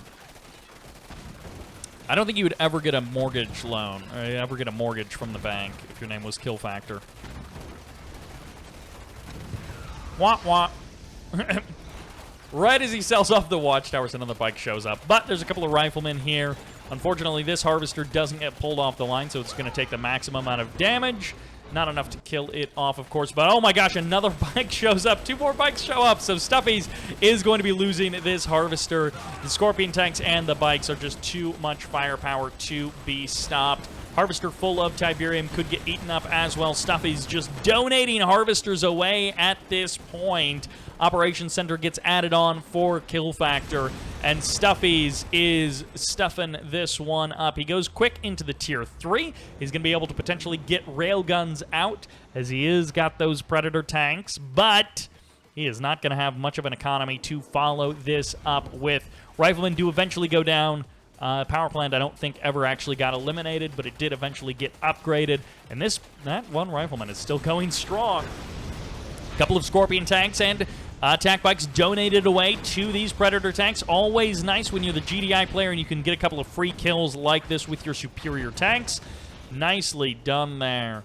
I guess that's more Killfactor's mistake than Stuffies' win, but Stuffy sent the tanks over there and gets the kills, so that's good for him. Oof. Again, no second refinery on the natural expansion makes the transition into the mid and late game slow and difficult. Extra refineries at the main base could be sold off since you don't actually need them as the match progresses. Ooh, this one. It was almost going well for Killfactor, and he may actually still get a couple of, well, 1 Harvester kill for certain. It's 2 Harvester kills if he wants to commit the bikes, or he can escape with no deaths. Ooh, he's going to get pushed into the corner here. A couple of Scorpion tanks are here as well. No big commitment onto the Harvesters. So he just escaped with a bit of damage. You know, could have escaped scot-free, but escapes with a bit of damage. Takes a couple of losses there, but overall worth it for Killfactor. No real playing into the Black Hand faction just yet. No focus. Well, I guess he's got the Secret Shrine, so he's got the Black Disciples or the Purifying Flame, but I assume the Black Disciples upgrade. Finishing up there.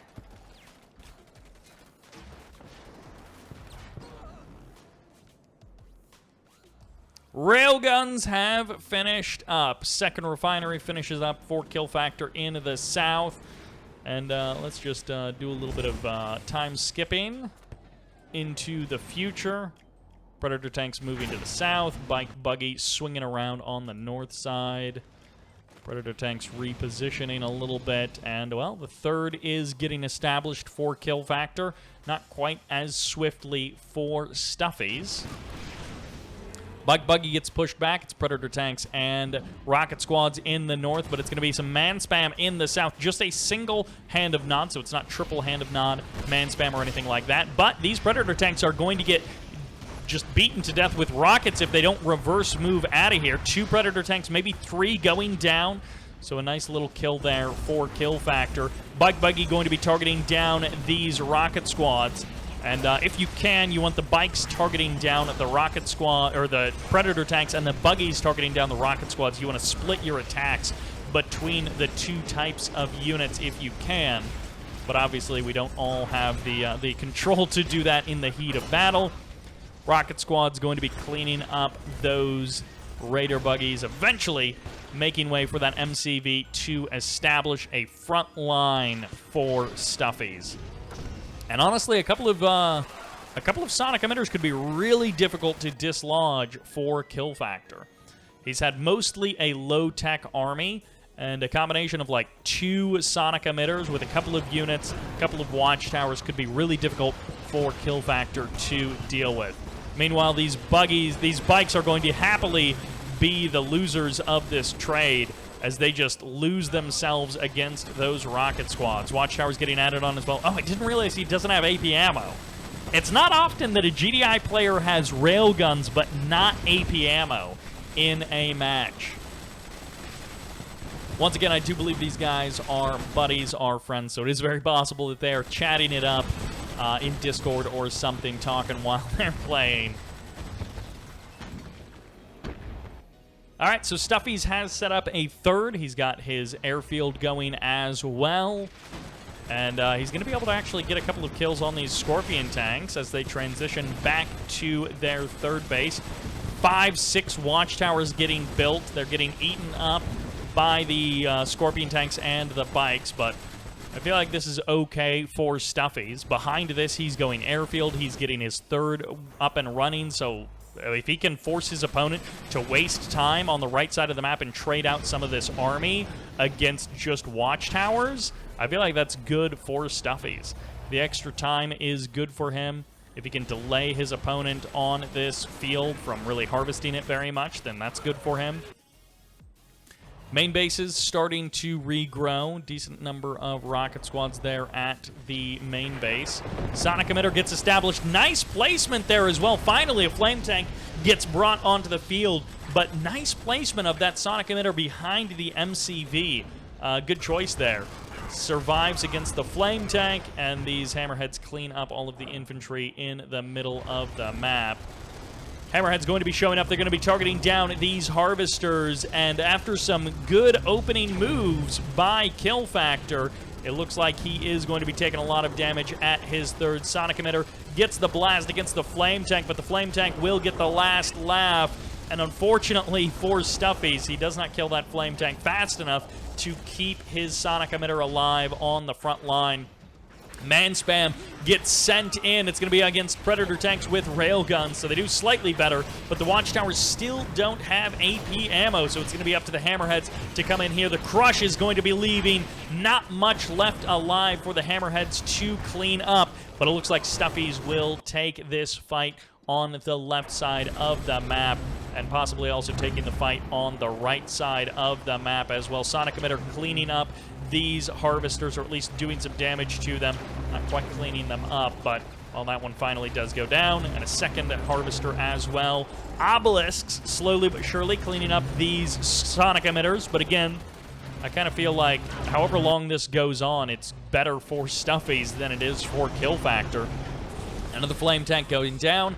This is bought enough time for this Marv to jump out onto the field. Finally, that Sonic emitter goes down, but a second one gets established, and the splash damage is enough to clean up that flame tank. Predator tanks donating themselves against this infantry, and the GG gets called. Killfactor has been defeated as Stuffies takes that game in a somewhat anticlimactic finish. But, you know, they can't all be fantastic matches, and I hope these guys had fun as they played out this GDI versus Black Hand match. Brett says, please Red Alert 3 stream. Well, I mean, not right now. We're doing a Kane's Wrath stream, so we're not doing a Red Alert 3 stream today. I do have a bunch of Red Alert 3 replays that I need to get to, so I will be doing Red Alert 3 stream at some point in the near future. But first, we do have a Kane's Wrath stream to finish up. That's game number 5. That sends us into game number 6 for the next match. And again, a surprising number of 1v1s in this. I'm used to there being a lot more team games in the subscriber replay showcases, and it's been a decent amount of 1v1s. So I'm appreciating the variety here.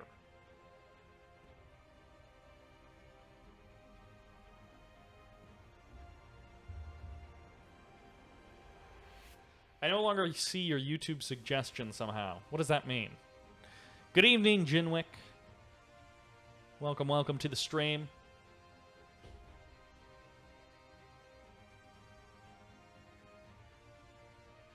You'll donate $5 if I can tell you what the GLA flak tank from Gen Evo is based off of.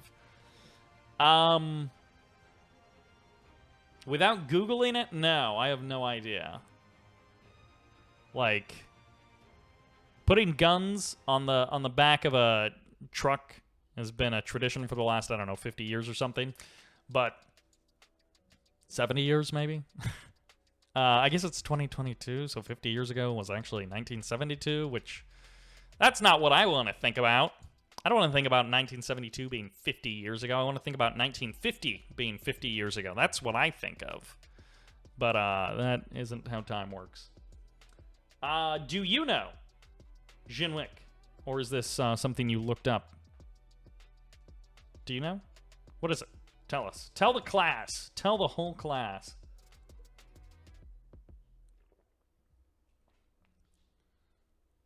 Oh, Lighthouse 9x9, my YouTube videos are no longer on your homepage. Well, go watch like 6 of my videos in a row. Watch the whole thing, and YouTube will suggest them again. Yeah, you know, it's such a weird game. What the algorithm suggests to who, and you know, they're all the algorithm is, as far as I know, always in flux. So it's always kind of shifting. Different things have different weight, and you know, there are YouTube is always trying to show you something that they think is going to make you stay longer. So no, there's no donate link on the Twitch stream. I don't do much on Twitch, so I think stuff still is the way that it was set up like 8 years ago. I have not updated Twitch hardly at all. Oh, no, I'm not gone. I was traveling for a little while, but no, I'm not gone. The Flak Panzer 314, also known as the Kolian or Flak Panther. Okay. So is that a Nazi design? If I see Panzer in something, I assume it's a Nazi design.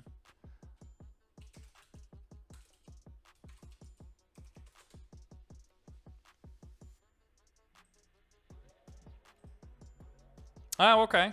Yeah, those do look pretty similar. Obviously, visually, the design in Gen Evo is a little bit different, but I can definitely see where the design of the Flak Panzer meets with the Flak tank. There's the link for anyone who wants to have a look with the Flak tank in Gen Evo, so that makes sense.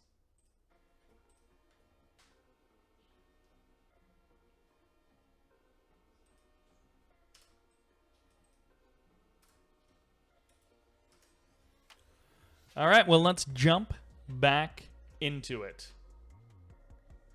Welcome to Tournament Rift for another 1v1. On the left side as the pink GDI, this is Akasut. Or Akasut? I don't know, you tell me. You tell me what this is supposed to be. Meanwhile, on the right side playing is the orange Steel Talons. This is CommonBank. Going to be representing the GDI in this particular match. GDI and Steel Talons. So we get to see a bit of each. And hey, some GDI versus Steel Talons action can be fun to see. I don't think we've seen any Steel Talons today. It's mostly been GDI and Nod. We did have Black Hand in that last game. But let's see, CommonBank and Akasut. We'll see which one of these guys is able to come out ahead on the classic map, Tournament Rift. I guess this is the Rift for which the map is named. Big old green Tiberium crystals sticking out of the ground. If only we could grab those and refine them. I mean, if a load of this Tiberium is, what is it, 1,400? Imagine what... This is like 10 loads of Tiberium right here. Maybe even more than that. You get that huge amount of cash. Ooh, Engineer jumps inside of that. Akasut going to be making the play for the Southern Tiberium spikes. He isn't going to get the other one. Oh, actually, he might. I thought that was CommonBank's Foxhole on the top ground, on the high ground. The top ground? The top level. All right, there's the eject out. Going to be going for the kill. He does get the fire through, but he doesn't get the kill. No, he does! Oh, it's a bit of a gamble every time as to whether or not you can actually fire through the Tib spike.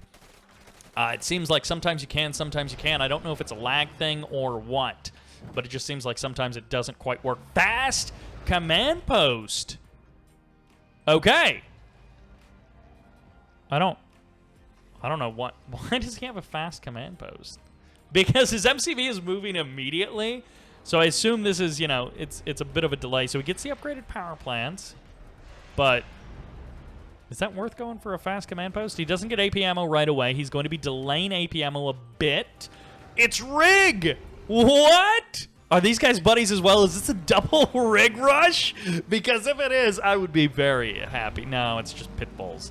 Building pit bulls in a GDI mirror. What are you doing, man? AP ammo comes up, so that's going to be the big tell there. Hey, you got AP ammo. You definitely have a command post, and obviously you've got upgraded power plants. You've definitely got a command post as well. The rig is not here yet, though. It is still a couple of seconds away, so actually this APC almost gets jumped on, almost gets deleted before the rig even shows up, which would be a bit of a problem for this, and it's a fast airfield. So that is going to be the difference between these two players. Double refinery for CommonBank, but it's the early aggression for Akasut. The fast airfield instead of a second war factory in the south, instead of a third and fourth refinery. Is it going to be Orcas or into Hammerheads? Either way, he might just be going for upgrades first. CommonBank is Steel Talons. Rig gets some nice shots off there. Killing power plants is nice when they're upgraded, but it's really not the value you're looking for when you go for a rig rush. The slow push down of your opponent can be a good way to win. And we'll see, maybe this will be enough infrastructure damage that it does slow down the unit production of CommonBank by enough that this is a real problem. Hammerheads are moving out onto the map. APCs get the cleanup on the Rifleman. Titan is now out on the front line. Second upgraded power plant goes down. Rig going to be taking a bit of damage here, but this one Titan, I think, will be overwhelmed by these forces. One Titan down. Nice and easy. Pitbulls didn't commit into the attack soon enough, so the Pitbulls weren't able to help out in that engagement. What are you doing? Oh, that's a bad rally point, it looks like, as Akasut almost donates away a Harvester, but he does clean up the additional Pitbulls. A rough start for the CommonBank. He's almost at empty. He's almost got zeroed out on his account. AP ammo finishes up right there, though, so any watchtowers that get dropped. Actually, these Hammerheads are now going to do significantly more damage against these Harvesters. Great catch and kill here by the CommonBank. Gets both of the Harvesters in the middle of the map. Meanwhile, it's going to be the Titans trying to hold off those APCs. The rig moving closer, ever closer to... No! Kill it, kill it, kill it, kill it, kill it. Okay, there we go. He gets the kill there. It's up to tier 3. The potential of railguns is here. Could be into the Marv on one base. Always a plan. Not something we see very often, but it is technically a plan. I would kind of like a one-base Marv where you push and you expand down to the south, but your Marv clears up the middle of the map, so you kind of take two fields at once. And this has been such an awkward start here. CommonBank, if he hadn't gone airfield, probably would have had more than enough units to just crush this attack. But he lost those power plants, forcing him to rebuild them down here. He was already low on cash because of the command post, because of the airfield. Oh, the command post doesn't actually go down. Almost gets the kill there, but not actually shut down. And yeah, it is going to be a one-base Marv play. I feel like the MCV has to move down to the south. I mean, you could just go for the cross-map play, just drive directly across, harvest up a little bit of that field, but the rig is actually going to back off from the front line of CommonBank's base. Akasut is going to back off, and he is going to, I guess, look for the mid-game. Wow, fast airfield versus a rig rush. Not what I expected in a GDI versus Steel Talons on Tournament Rift. You never know where these games are going to go. And, well, the Marv is now out on the field. No immediate sell of that Reclamator hub, so rig does get dropped in the middle of the map. Does get deployed, rather, at the Blue Tiberium. Great choice. The Hammerhead's taking a bit of damage here. Foxhole as well. Oh, doesn't actually get cleaned out there. Not that that matters too much, but... Orcas returning to base. Looks like they did some damage. Maybe killed some Harvesters on the other side of the map. That command post has survived.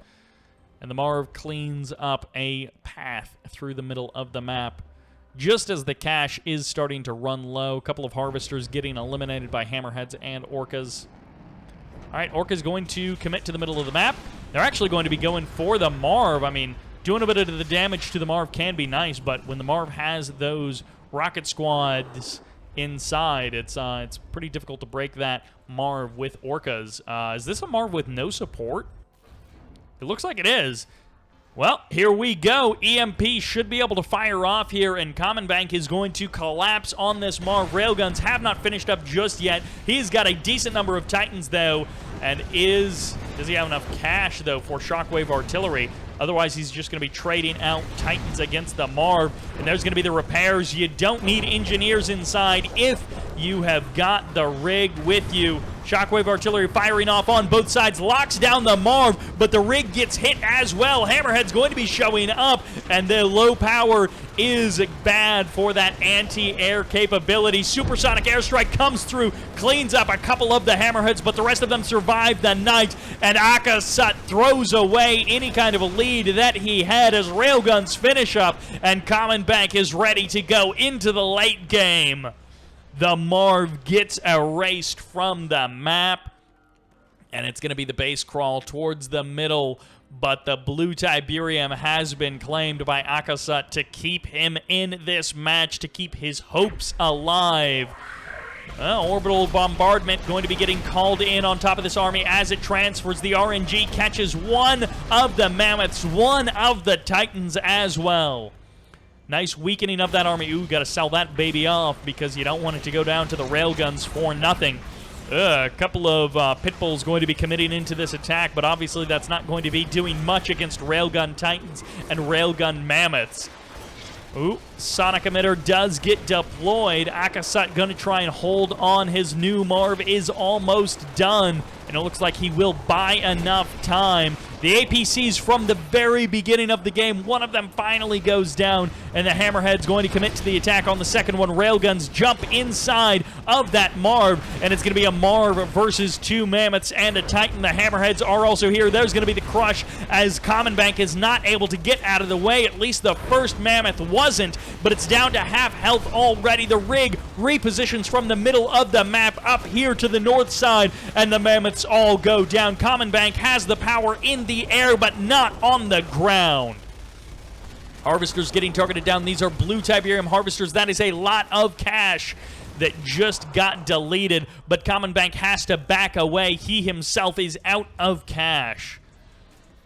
Might be forced to sell off the Space Command uplink as well. He gets himself another Mammoth tank, and he is happy to wait this one out because both of these guys are in awkward situations. CommonBank with no Tiberium under his control, and Akasut also basically with no Tiberium under his control, even though he has a full natural expansion field in the south. He never deployed any refineries there, and that is hampering his ability to close this game out.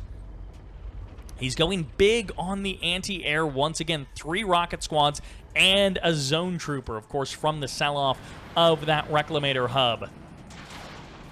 And the rig going to be getting targeted down. If you get the kill on the rig, that eliminates the ability to heal up this Marv. Slingshot is going to be there just in time. Not soon enough as the Orcas manage to escape. And, well, the MCV and the Mammoth tank's going to be repositioning into the middle of the map. Marv shows the rear armor. Why not? So, yeah, throw the rear armor right at your opponent. I'm going to attack you with my butt, is what he says. Adaptive armor going to be able to cancel out that EMP as the Shockwave Artillery blast smashes into that tank. The EMP RNG, it is not good for CommonBank, but it doesn't matter as he gets the kill on the Marv anyways. That might be lights out as CommonBank with just a couple of tanks comes through for the win. He is going to be crushing through. It's up to the Hammerheads to clear up that battle base. The rig. I guess there's one Mammoth tank. He's going to get the kill. The rest of these guys all backed up. Go for another Marv, I guess. What are you doing, building one Juggernaut? Hammerheads are going to eat that boy alive. And although 2 tungsten shell AA batteries, that is a nice, safe Guardian force. But I feel like at this point, CommonBank can kind of do whatever he wants, and Akasut kind of has to play very different. Like this entire, look at this. Hammerheads sweep through here, drop the command post first, go for the upgraded power plant after that, and that's all completely safe from these AA batteries. And then what are you going to do? Like, he's just going to pick off your harvesters. Tib Spike's not taken out, even though Akasut grabbed a extra Tib Spike early. I mean, he lost one of the engineers for the other Tib Spike, but that's not too big of a deal. This late in the game, that is not the winning move, deciding factor, nothing like that. All right, 2 Juggernauts versus Railgun Mammoths that are looking to close in. Orcas in the south, ready to strike these Harvesters, ready to take them down. The fight starts to break out in the north as these Mammoth tanks come forward. And I mean, hey, killing off the anti-air is also nice because then the Mammoth tanks can just safely back away while the Juggernauts get dealt with by the Hammerheads. But the Juggernauts are going to get jumped on. Mammoth tanks should be able to clean them up quite nicely, and trying to go for the crush there does not work as these Juggernauts get cleaned up, and that is going to be it for the army of Akasut. He is dead in the water. Taking out those tungsten shell AA batteries does just mean that the Hammerheads will have complete free reign. Could go for the power plant as well. Might be enough to send him into low power mode. It is not. Go for the second power plant. Definitely low power mode with that one. There, it finally goes offline. I don't know what Akasut is waiting for. Like, obviously, he's never going to kill this army. I say never, but obviously, never is maybe too generous of a term there. I think it's unlikely that he will ever kill this army. Man, that tungsten shell, those AA batteries have such range.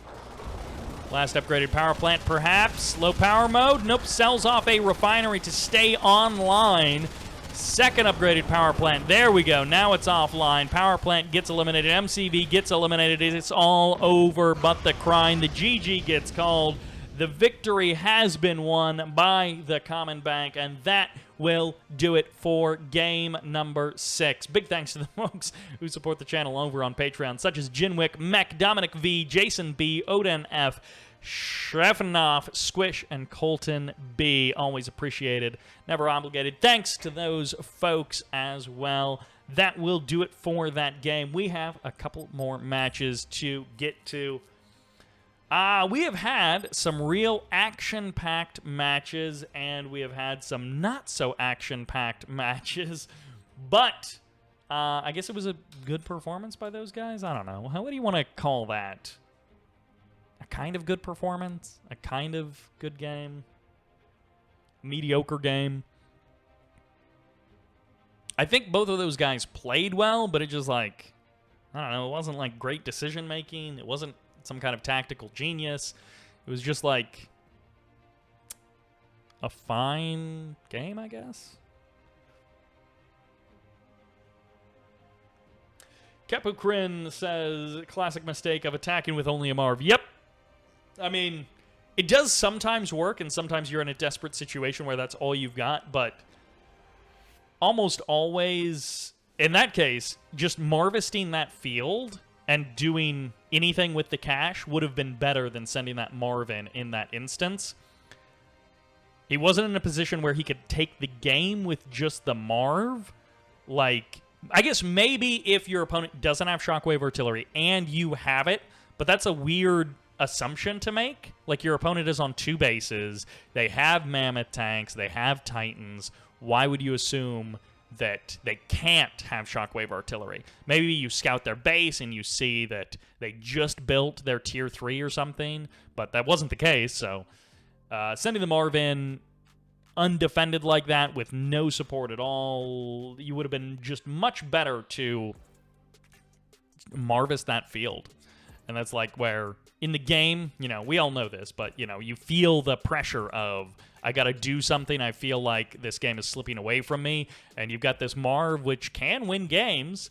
And then you send it in, and then you sort of realize they're like, oh, that actually that strategically wasn't a very good decision. But I guess obvious in hindsight, not so obvious when you're actually in the middle of the match, playing it out, and trying to make the right decisions. But enough with that last match. Let's jump into the next game.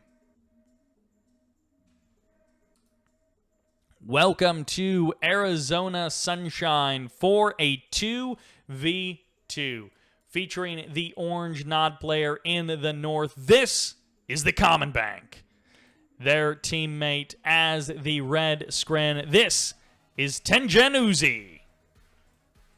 Meanwhile, on the south side, making up team number 2 as the blue Traveler 59, this is Gwaspari. And as the pink Zocom, it is Dizzlicious.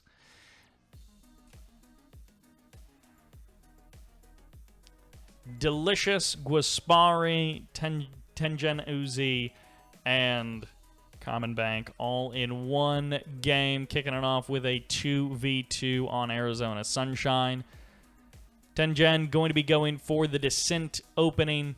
Gwaspari either spotted it out or was thinking that that is what he is going to be doing, and indeed that is going to be coming his way. We'll see if they're able to deal with it, how they're able to bounce back from a bit of Descent pressure. All right, Rifleman, a couple of buzzers going to be scaring away the Descents entirely, so nice and easy defense for now. And the Descent's going to be able to jump on the buzzers, but not before taking a bit of damage, allowing the Riflemen to do even more and to clean up almost every single one of these Descents. A couple of Descent squads do survive, but none of the Descent squads survive without taking a lot of damage. Buzzers clean up the Riflemen. All right, so it kind of comes to nothing. Always got to keep your eye on those Descents, because most players at this point have figured out how to deal with them and also how to scout them out. But if you don't, they really can cause a lot of problems for you. MCV's on the move to the natural expansions. 2 fields for 1 player potentially, and then 1 big shared field. Well, you can either split this up as each player takes 1 small field, and then you share this as your 3rd, or 1 player expands far away and takes 1 big field, and the other player gets 2 smaller fields. In this case, it looks like everyone's going to be taking a small natural expansion and then leaving the big field for the late game. By the way, big thanks to the folks who support the channel over on Patreon, such as Fedon C, John M, Merrick N, Tech Doc, Adams A, Breath of Fire, Shanrax, Lily R, Boyoko K. APC weaving its way through the buildings. Will eventually go down there. I guess it gets a scout. Bit of a donation, but gets a scout nonetheless. As well as Caffeine, Squat Lock, Tuning Fork, Mark, Monty C, R, and Kuro. Big thanks to all those guys. Always appreciated. Natural expansions coming along quite nicely. Once again, quite macro-oriented openers for everybody. Wait a second. Why does Gwaspari have nothing? He's playing Traveler 59. He went Stasis a little bit late, and he did go for a couple of Descents. It's not so many Descents that... I don't know, I guess it was kind of like a weird timing? But it's like, it's not so many Descents that you can really do something with them this late in the game. I'm not sure what he's hoping to do.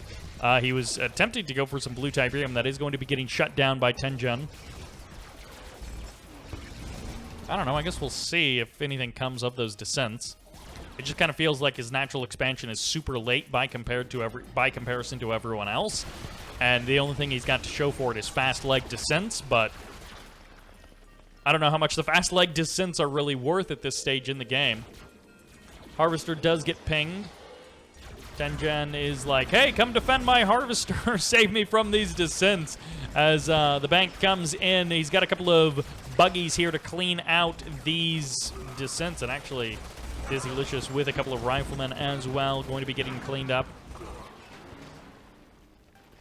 Trades back and forth in the middle of the map, but I think this is just like a good opening for the team in the north. Gwaspari's opening was a bit slow. I don't know if he was having an off day or what. I feel like he's normally a bit better than this. It feels like he either was alt-tabbed or something. Who knows? Maybe he was streaming at the time. He was alt-tabbed or making a sandwich or something. Pitbull's looking to scare off the bike buggy of the bank. Going to try and force them away. Raider jamming missile fires off. Mechapedes have been spotted, it looks like, as they spawn into this game. Harvesters here from the team in the north looking to secure this blue Tiberium. Cleans up all of those descents once again. It's tier 3 on both sides of the map, east versus west, as Mechapedes appear for both teams. Shard Mechas clean up those Seeker tanks. No real damage done. The bank able to take those down. Well, actually, the bank didn't really do anything. Tengenuzui really did all of the defending there. Cultists are here, so if you're having a rough day, just make some cultists. Even if you don't win, you make your opponents miserable. That's sort of the slogan for cultists. Even if you don't win, you make your opponents miserable. And that's the real point of gaming, is not to have fun yourself. It's to make your opponents miserable. Actually, I feel like that's a really good descriptor to how most people approach many tasks in life. I didn't mean to make an observation about the world, but that actually feels very true in a lot of ways. Cultists have grabbed something somewhere, possibly a Harvester. No, just a Gunwalker there in the middle of the map. Cultists getting shut down, and, well, that's pretty fun. Okay, well, the Gunwalker died. Yeah, we're pretty close to the crash point. Eradicator Hexapod spawns in. Okay, now we're approaching Mechapedes running around. Mechapedes, there's a ton of Mechapedes in this game. Buggy Redeemer is not quite 50% of the way done. A little bit of cash flow problems for Mr. Bank. And there goes some of the tech. Just not enough for the nerve center. That's really frustrating when you get the kill on the power plant, but not the nerve center. Because, like, obviously you want to take down the tier 2 so that there's no more, or so that there's a delay. Oh my gosh, the Mechapede massacre in the south. Mayhem reigns as these Mechapedes mash each other to bits. Tengenuzui gets the win over Gwaspari in that particular engagement. And it looks like some Firehawks exploding in the sky as well. Predator tanks going to be chewing away at those Scorpions. But the Sonic Emitter might be here to save the day. Dizzlicious is ready to go toe-to-toe with his Nod opponent. Eradicator Hexapod getting the kill on a couple of these avatars. And we are past the crash point. The Redeemer is ready to go. Rage Gen might be able to save them, but it's going to be a wormhole, as it's going to be the a big fake out as nothing happens. Tengenuzui sees the 3 Gunwalkers and he's like, no, I'm out of here. I don't want that. I'm going to back on out of here and escape with my life if I can. And that's it. Yeah. Yep, the wormhole dissipates, and that's pretty much it. The EMP does catch this Eradicator Hexapod, and it is rear armor to the enemy. Oh, this is way too many Scorpion tanks to not be stopped. Oh, and the Catalyst Missile, something that some players don't realize, but many Scrin units do have Tiberium built into them as like a design factor of the game, and Gwaspari loses all of those Corruptors because of the Catalyst Missile. I don't know if that was real value, but it does stop the Corruptors from healing up that Eradicator Hexapod and doing some kind of sneaky getaway. So that is the value. You know that the Hexalame isn't going to be coming through as a strategy, and so that is worth quite a lot to you, regardless of the actual cash value of that number of Corruptors versus that Catalyst Cannon, that Catalyst Missile. Catalyst Cannon is quite a different thing. Redeemer is surviving, but the MCV is not. The trade-out of air units as things are falling apart for Gwaspari and Dizzlicious. Somewhere, a crash. I think a Tiberium crater just crashed down. Okay, yeah, over there. So it was not a defensive or an offensive move. That is an economic move where you're just wanting to spawn a Tiberium field somewhere on the map that you can safely harvest. Looks like some Mechapedes in the north from Tengenuzui going to be looking for a couple of kills in the north. Dizzlicious swallowing up that northern green Tiberium field, and Gwaspari definitely faltering.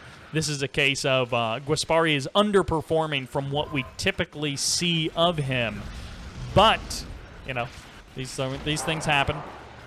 Massive sonic emitter shot, huge damage against those segments, but the MCV gets capped and sold off. That mastermind finds the lucky break there as more Mechapedes of Gwaspari get eliminated. They get mashed down into the dust, and the Mechapedes of Tengenuzui are now going up against the base defenses of Dizzlicious. Tengen not finding the critical damage that he was hoping for, but the Mastermind getting the MCV is a nice slowdown to his opponents.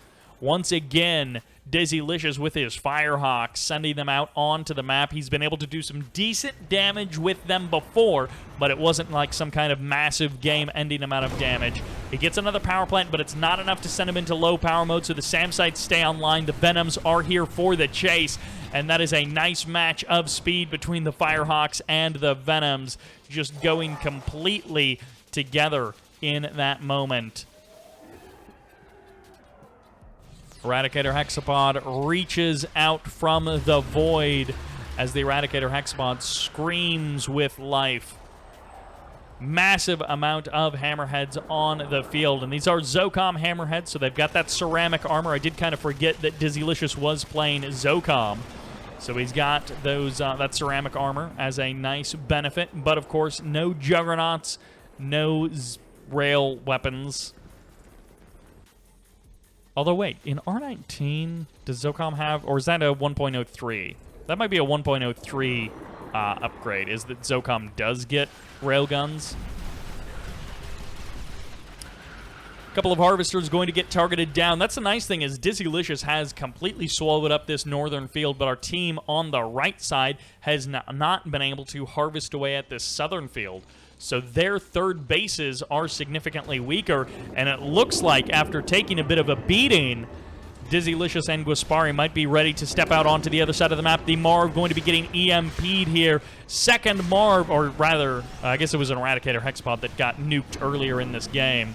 But the Marv is here, and the stealth field cuts down on those Zone Raiders. Shockwave Artillery is going to be finding the epic unit. The rear armor is revealed, gets everything. The Avatars gets the Redeemer as well. Orbital Bombardment on top of that, and it's going to be up to these 10-gen Mechapedes to try and save the day. Massive, massive damage on that Redeemer. Rage Gen as he tries to exit, and that's going to be the end of those Zone Shatterers on the front line. They did some big damage, but it wasn't enough as the Rage Gen ends them, and it's going to be the Gwaspari Mechapedes that end these Harvesters' lives, cuts them short, and does a bit of a damage, a bit of a backstab when you weren't expecting it. A bit of hit for each team, hits back and forth. CommonBank is here with the stealth field, but there's the MCV cap and sell. Nicely done as that Prodigy finds the damage, but the EMP is going to be the return fire. Gwaspari says, have a taste of your own medicine. You capped my friend's MCV. I'm going to cap yours. Mechapede's going to be coming in once again. Gwaspari losing pretty much all of his mechas and just before the big fight. And this is where the Corruptors show their power to keep a unit alive. I hope that Prodigy is somewhere safe, but it's going to be the Tib Meteor called in, and it's going to be the Hex which saves the Mechapede. Not actually the teleport away. It's going to be the Phase. I think I said the Hex, but it's the Phase that saves the Hexapod. The Hexa-Phase, perhaps. Stealth being provided to that Hexapod as well from the Nod side of things. Firehawks firing away. Going to be taking out some of those disruption towers, revealing some of the buildings of our team on the right.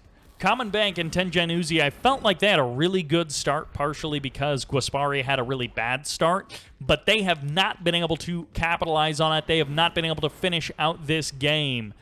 They instead have been faltering to find their footing in the late stages of the game. It feels like early and mid-game they were pretty solid. Late game, they're having a lot of trouble. And Dizzlicious, on the other hand, has sort of gotten stronger and stronger as the game progresses. He's sort of going for round 2. It didn't work out the first time, but let's see if it works out the second time because we have ourselves a bunch more Zone Raiders. Redeemer is still on the front line. There's going to be the Rage Gen firing off as this Marv backs away for a second time. Mechapede getting hammered by those Zone Raiders because of that Rage Gen. Well, both of the Raider buggies do go down. Third Raider buggy is here. One EMP fired off and locked down that Marv. Firehawks continuing to try and bomb the infrastructure out of existence. It hasn't really worked out. Dizzlicious has done minor damage, but not enough to change the course of the game. Avatar does get targeted down, and the back off as Dizzlicious waits for a more opportune moment. And I guess it's going to be up to the Cultists and this Eradicator Hexapod in the south to do the real damage to potentially finish this game out. As, well, if you're not going to take this field, Gwaspari says, I might as well take it for myself. Long distance harvesting your opponent's blue Tiberium in the opposite corner of the map.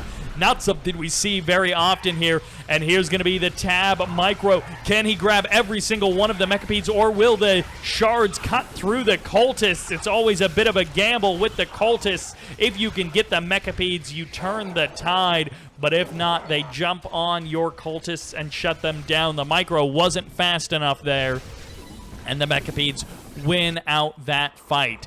But Gwaspari drops 2 refineries on his opponent's third base. And there's the blink forward on top of the Corruptors. The crush doesn't come through. He might be able to grab one of them, but it's just not enough. It's going to be up to the Mechapedes to try and lock things down. The slow field comes in from Gwaspari as he tries to extend out the life of his Eradicator Hexapod, which got EMP'd. There's going to be the return fire as the Shockwave Artillery fires off. It misses the Eradicator Hexapod. I don't even know who fired off that Shockwave Artillery, but Dizzlicious calls in the reinforcements, and they get almost immediately deleted by the Venoms as the phase saves the Eradicator of Gwaspari, and the slow field should expire in mere moments. Is it enough, though, as Gwaspari has not been unrooted, but the heroic status gets added on to that Venom. The Gunwalkers trying to chase away those Venoms and stop them from killing off those units. The Cultists somewhat surviving in this instance. There's the blink away by that Eradicator Hexapod trying to get out of the danger zone. Does get the kill on that Mind Control Raider buggy. Zone Raiders slowly but surely moving their way forward, and I feel like this is where the experience, the superior experience of Dizzlicious and Gwaspari is showing through in the late game and the ultra late game as this game extends on. Oh, Tengenuzui is Phoenix. That makes sense. I think that is indeed one of his Smurfs. That explains why he's winning so many of these fights with these Mechapedes. He's definitely not playing perfectly, as he's doing quite well, but like not playing perfectly. But that explains why he's winning so many of these fights with Gwaspari. His Mechapedes are just like way more effective, it seems. So if that is indeed Phoenix, then that would explain that. I mean, regardless, his Mechapedes have been winning the fights against Gwaspari's Mechapedes pretty much the whole game long. Nice focus fire by Dizzlicious. He gets the kill on every single one of these Mechapedes. That is so much cash down the drain. I guess that Mechapede control wasn't good, but yeah. You can't win them all. CommonBank burning down these sonic emitters. Dizzlicious, I thought his front line was quite solid, but it has completely crumbled against 3 avatars and a Redeemer. Rage Gen, maybe firing off. This Marv is starting to close in. Fresh sonic emitter gets deployed. Dizzlicious says this fight is not over. All 3 avatars go down. Those might be husks worth grabbing. These 2 out here might not really be able to be grabbed because of all of those shredder turrets. But Dizzlicious and Gwaspari, they definitely are taking the later stages of the game a lot more. They're putting up much more of a fight than they were in the earlier stages of the game. Low power mode for a moment, and it looks like back online these sonic emitters are going to be getting brought low by the Overlord's Wrath, but not completely gone. They will get a couple of more shots off, maybe. No, 2 of the sonic emitters disappear at the same time, and Dizzlicious gets pushed back again.